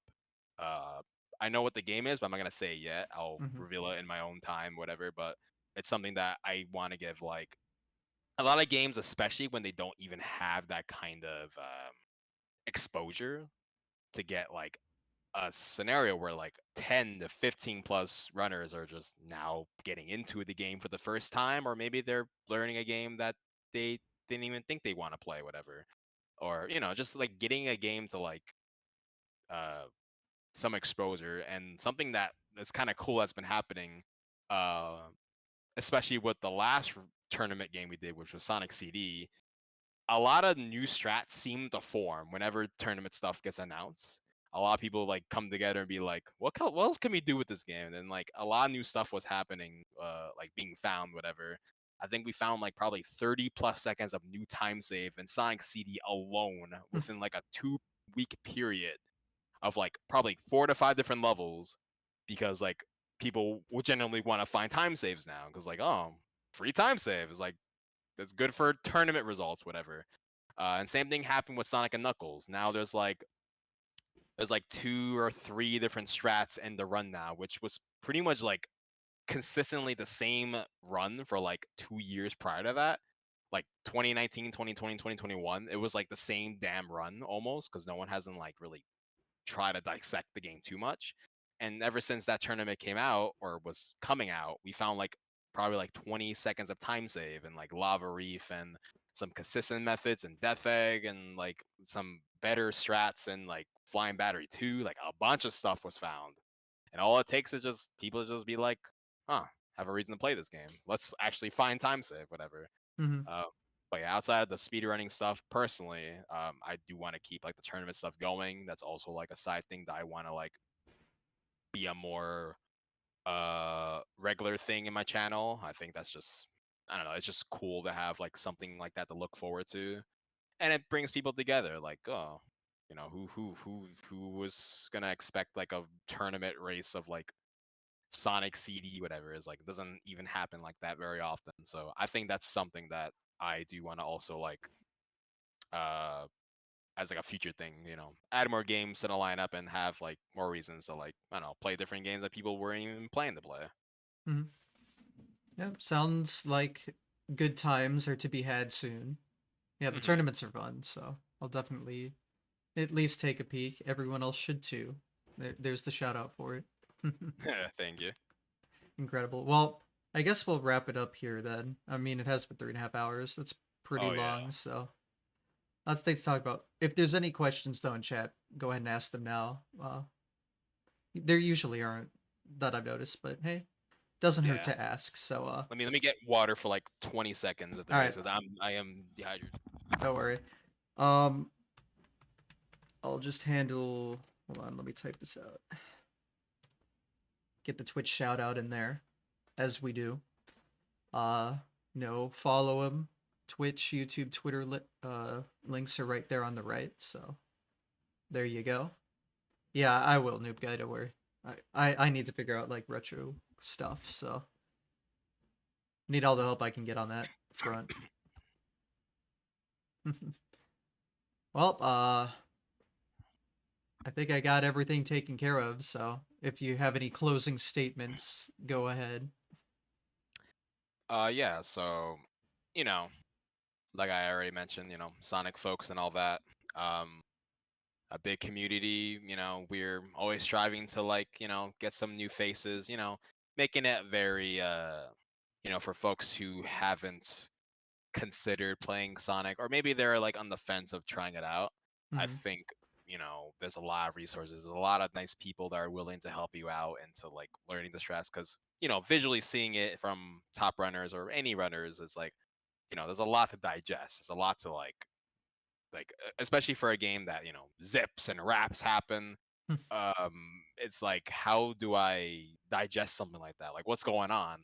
But I think once you get it down, or like know what kind of like what's actually like going on, like Mhm. when the game's like kind of doing its magic tricks and all that, I think is really fulfilling, and a lot is it's really enjoyable to like kind of play the game in that kind of way. And if that's not your kind of thing, then glitchless is like a Mhm. category that people can start off if they want to get into Sonic uh in any kind of way. It could be Sonic 1, 2, and 3. And I won't even even like there's other avenues you can go to for Sonic. There's also a community for the fan games. There's Mhm. Sonic 1 Forever, Sonic 2 Absolute, Sonic 3 Air, which is like quality of life changes of like the original trilogy, but like made in a way like 16 by 9. There's some like quirk and bug fixes. It's essentially the same game, but they're their own different beast. And we have a whole Discord. We have a Sonic speedrunning Discord. Pretty much any SRC page for Sonic has like the link to it. We're always happy to help. And same thing for if you ever have any assistance on what to learn, or any starting point, or maybe if you know what you want to learn and you want to know a little more of the run. We're always happy to accept new runners, and we're always willing to help out in any way we can. And as well, personal shout out, username as you can see below, Mhm. JoeyBaby69. I speedrun Sonic. If you couldn't tell, for the past 3.5 hours, I do Yeah. that. I'm currently on the grind for a 12xx IGT slash 13xx RTA for Sonic 2. I've been on the grind for way too long. But at the end of the day, it's a fun grind that I've been putting a lot of time to, and it's something that I do want to accomplish one day. It may be coming soon, maybe next week, maybe next month, maybe next never. Who knows? But all I Yeah. know is I'm pushing for it, and that's the plan. And everyone has their own goals as well. As all, but have Noob Guy and Supersonic in chat, a couple other folks as well. They're really great Sonic runners as well. Um, Definitely check out any of these folks here as well. But yeah, it's been yeah. Sonic is great. Uh, Intimidating, but damn, is it a fun game? And I do not regret any moment of when I started. Yeah. I've played Sonic 2. I've done speedruns, a little bit of it. It's hella fun. Would recommend. So don't worry. Hmm. As someone who's a like Mario person, I see I see the enjoyment in it. It's definitely For its sure. own thing. Kind of similar, but very different. So Yeah, it's a nice absolutely. change of pace, Own and learning and curve. and a lot of pace to be had there. Um, well, I guess I'll go ahead and do the closing statements then. Thanks for watching. Hmm. Obviously, you can follow him. No, look at that. Oh, now we got a thumbnail. There we go. Hmm. There we go. I'll do my ending thing. There are my links. There are his, right there on the stream. I'll link them on YouTube as well, of course. I mean, And let me improve that thumbnail a little oh, go bit. ahead. There Perfect. Okay, I'll make sure to screen cap that later in post and we get go. it. Now No we got that problem. done. Yep. So, if you're watching here live, thank you for watching. It'll be uploaded to YouTube soon. If you're watching this on YouTube, thanks for watching. Watch them live. See, it works. Doesn't matter how Hmm. you watch, but if you're watching these interviews, I appreciate it. All right. With that said, I guess have a good Mother's Day, everyone. Thanks again for watching. Have a good one. Have a good one. Bye bye.